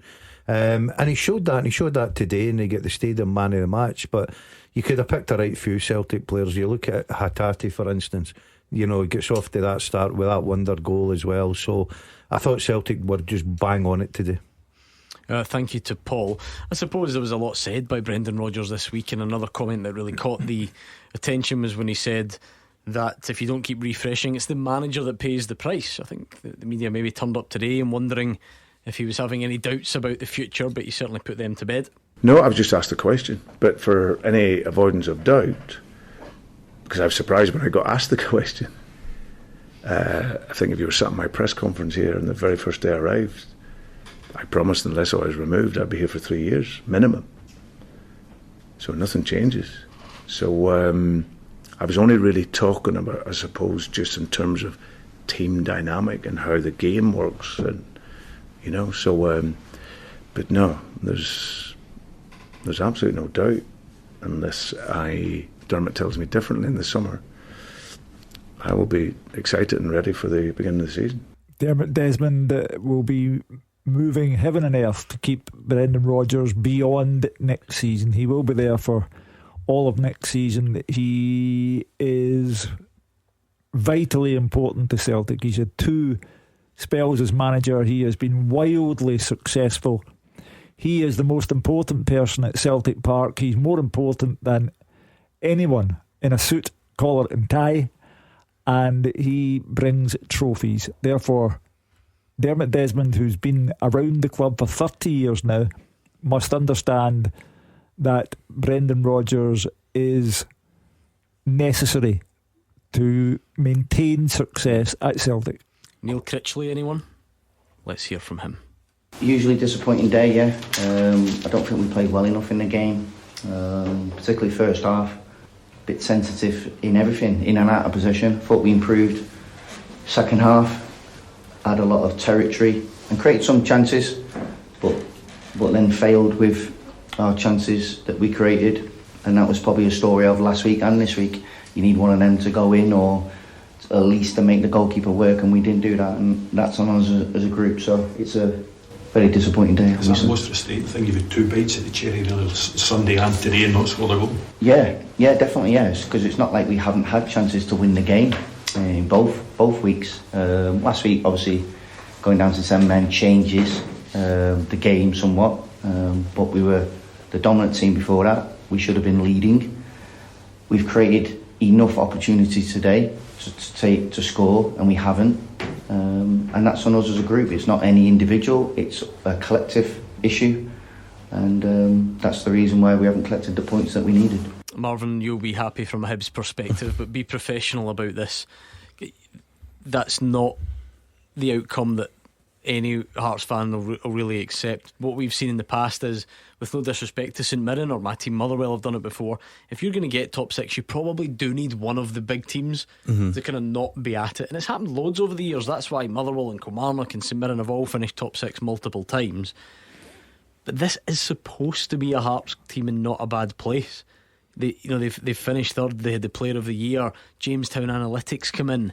They've got a lot of money compared to St Mirren and Motherwell and so on. So this is a bad one. Yeah, it's a massive failure for Hearts, and Neil Critchley's obviously speaking there, but from his point of view and the players, they've failed. They've definitely failed this season because, like you said, to not finish in the top 6, to have 2 chances at it, as Roger said to him there, and failed to do so. They had 2 shots on target today, which was their biggest game of the season in terms of winning this game of football. We are in the top 6. To have 2 shots on target isn't acceptable. That they haven't performed nearly well enough. The fans have been questioning the way that Hearts have been playing for weeks on end, and they've gone to today's game. They've seen exactly the same thing. They were toothless up front. He brought on Lawrence Shankland at half time. Nothing really changed. He missed a couple of half chances, and it's just not been good enough for the football club. So now they're in that bottom 6. First and foremost, they need to go and win a couple of games to make sure they don't get dragged into that relegation playoff. But I think Neil Critchley will be questioned this summer, because I think he's had more than enough time to turn it around. And it never helps when your bitter rivals Hibs are in 3rd place, and they were beneath Hearts. I think it was on the 9th of November. Now they're in 3rd. Hearts are in 7th place, wherever they are, failed to make the top 6. Some questions will be asked, and he better have the right answers. If he loses to Aberdeen in the Cup semi-final, it's even worse. It is a growing pressure on him. As Marvin would say, his jacket is on a sugary peg. 01419511025 if you want to keep looking back on today's football. We can do. What about tomorrow, Rangers fans? Are you going for a reserve team, a fringe team, a rested team, or are you going all out at Pittodrie? Let us know. We'll speak to you next. After the action, it's your reaction. 0141 951 1025. Clyde One Super Scoreboard's open line. Hugh Keevins, Gordon Dalziel and Marvin Bartley are here on 01419511025. It was a big day in the Championship as well. Let's hear from one of the losing managers on a big day. Just disappointed with the full day, if I'm honest. I think we worked towards something all week. You start out with the best game plan in mind, try to play it in intensity, and it was just the reverse of that. So I thought we started poor. We got into it a wee bit. I'm talking about the first couple of minutes. We started creating a wee bit, and then we lose a comical goal, wide open. You get a wee bit of fortune, of course, with the deflection, but still we're far too open. And then the second goal is just it's just crazy one to lose at this level. You can't lose goals like that at home. So quite poor. And we lost one similar against Airdrie in the last minute last week. Our free kick, poor delivery. Poor in terms of us getting back and recognising where the danger is. So at that stage, Hamilton deserved to be in front, no doubt about that. And then from then on to the end of the half, I thought we were just lethargic. We didn't move the ball quick enough. People were struggling to find the right positions we wanted to be in. So we had to kind of reset at half time. Weird to hear him acting all sensible. But he's coming out there, he's brave to face the press. He'll be disappointed. That's 2 in a trot. They got off to such a great start. They were undefeated, and then they got the vote of confidence to take the job to end the season. Look, I think a big plus for him today is the first thing you'd have looked at is the Wraith Rovers and their result. So that's a plus for him. But they've just got to watch what they're doing. They can't afford to be dropping any more points. He'll be disappointed tonight. I'm delighted he's going to have the worst Saturday night ever. I know what like it is. But he'll be looking forward to getting back on that training ground on Monday. We stop watching his whistle and try and improve it again. Honestly, right, we've had our fun. Let's hear from Stephen Robinson, because what an achievement it was. We kicked off the open line tonight with a fan from Tenerife who's going to enjoy his evening. This is what Stephen Robinson had to say after guiding St Mirren once again to the top 6. This is my biggest achievement. People go, oh no, you got the cup finals and you got to Europe and what have you. The problems faced where I've never dealt with any of them. They don't teach you this in the pro licence. Experience has helped me. My staff around me have been fantastic in helping me. My wife's been fantastic in keeping me level-headed and making level-headed decisions, which is hard in the heat of the moment. So for me, this is the biggest achievement. To do it 3 years in a row, you can get a top 6 berth because everything goes your way and other teams slip up a little bit. But the top 6 before kick-off today was as it should be. And the only way you do that is if people that are in the top 6 don't do their job to the ability and the resources they have. Nothing's gone our way this season. Nothing's fell for us. We've had to fight and scrap for everything and to come out with a top 6 berth. And yeah, it's going to be a tough task now to chase Europe with Dundee United winning, but we'll give it a go.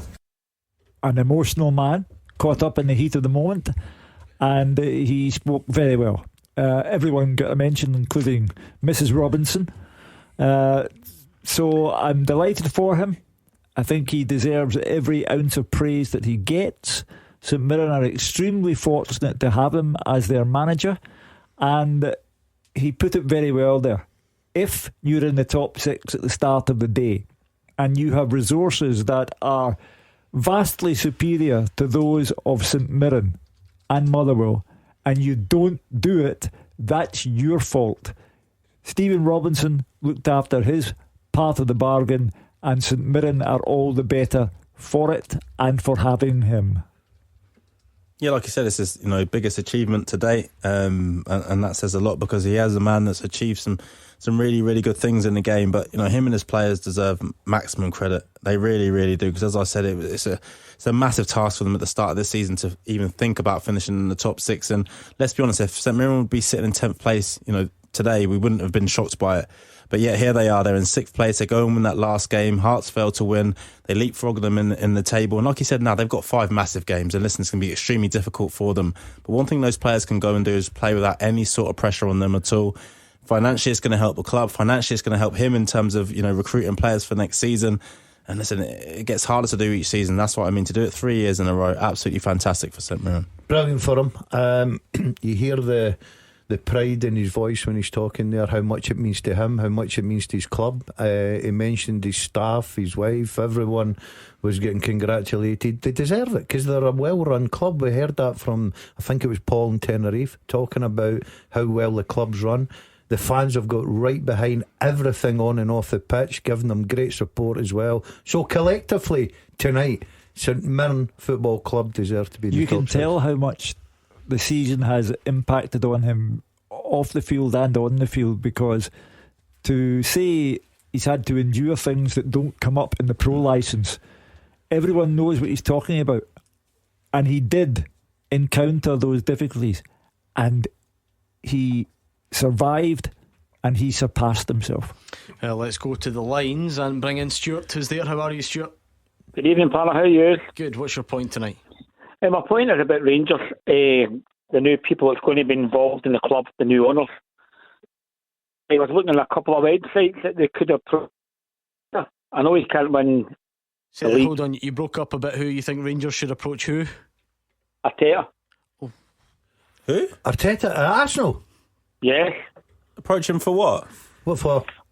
Well, you think he's not won the English Premiership, but he could possibly win the Champions League the way they're playing. Right, but it depends on the new board.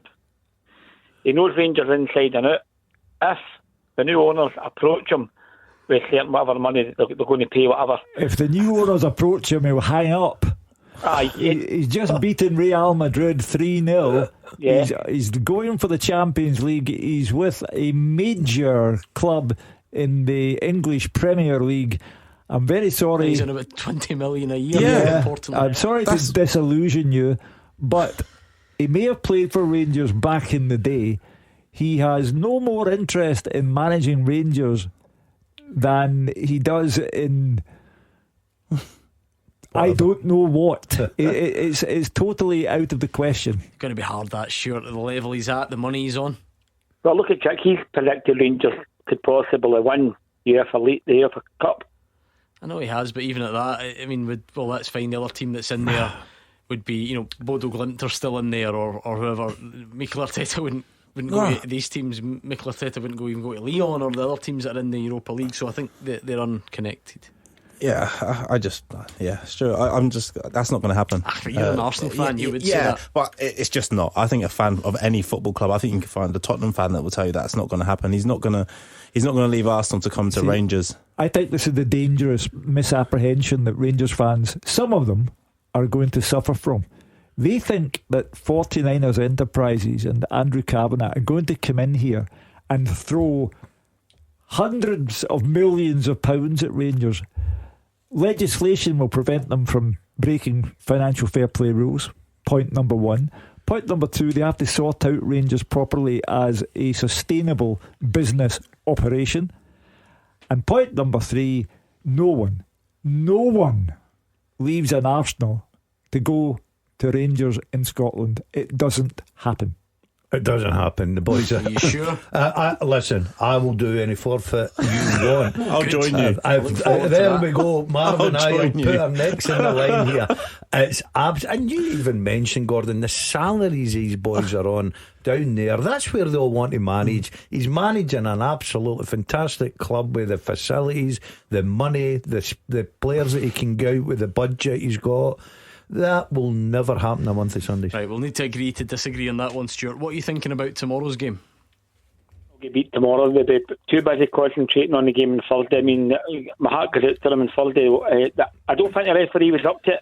I don't think the referee was 50. I don't think he was all there. I still think, as Hugh Keevins says, I think he's going to be right. I've looked at the tactics and all that. I think maybe he should put a wee bit on it. I think Rangers getting to the final. He agrees with you, Hugh. I've asked earlier on, but we're slowly running out of time. I have been fascinated by the social media debate. It's not even a debate, because I see loads of Rangers fans saying, rest them all, play anybody you like, tomorrow doesn't matter. And I get that, obviously, right, because Bilbao's more important. But Barry Ferguson, I thought, was trying to teach everyone that everything matters, and it always matters. So how would you find the middle ground there? I think you find the middle ground by resting the players. I think you have to. Every game mattered, though. They do, but some matter more than others. And their last chance at anything this season, Rangers, is in Europe. They played it was 80 odd minutes with 10 men against a Bilbao team that dominated possession. The players will be, I know Barry Ferguson hates to hear it, but they'll be tired. They definitely will be. And you start to risk players playing on Sunday in what is, without being disrespectful, a nothing game in terms of what's going to happen in the league. Rangers are going to finish second, Celtic are going to finish first, but what they do have is a massive game on Thursday. So I totally agree with the Rangers fans who are saying rest the players and get ready for Thursday. A season of abject misery, which will end with no domestic trophies, has one possible redeeming feature, and that is Rangers getting to a European final. Therefore, Barry Ferguson picks a team tomorrow that is based on what he has to do on Thursday, not what he has to do on Sunday. Tomorrow, the Celtic fans will have their fun, and they will deserve it because they've been the best team. But it doesn't matter to Rangers. Thursday does. I agree with the boys. I would be resting a few players, but my thing is, if you're a squad player at Rangers, you should be able to go to Pittodrie and play and still win the game. So I think he will rotate, and I think, as Marv touched on with what happened on Thursday night, and he'll have one eye on next week. Okay, well, whatever happens tomorrow, we will pour over it all on Monday night from 6. In the meantime, enjoy what's left of the weekend. The GBX is up next.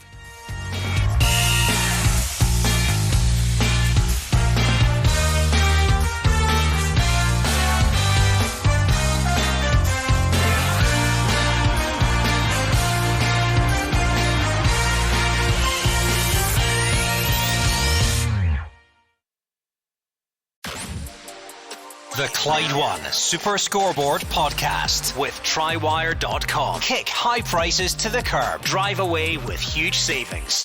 What's on TV? The answer is a lot. There's never been more choice over what to put on the box with an abundance of great new shows, but you can miss them all if you don't know where to look. And that's where the Pilot TV podcast comes in, your essential guide to every show that matters. Each week we sift through the very best in prestige TV to help you decide what's worth spending your time on and what isn't. So join me, James Dyer, as well as venerable TV critics Boyd Hilton and Kay Ribeiro, and let us help take the stress out of your downtime. The Pilot TV podcast, because you can't watch everything.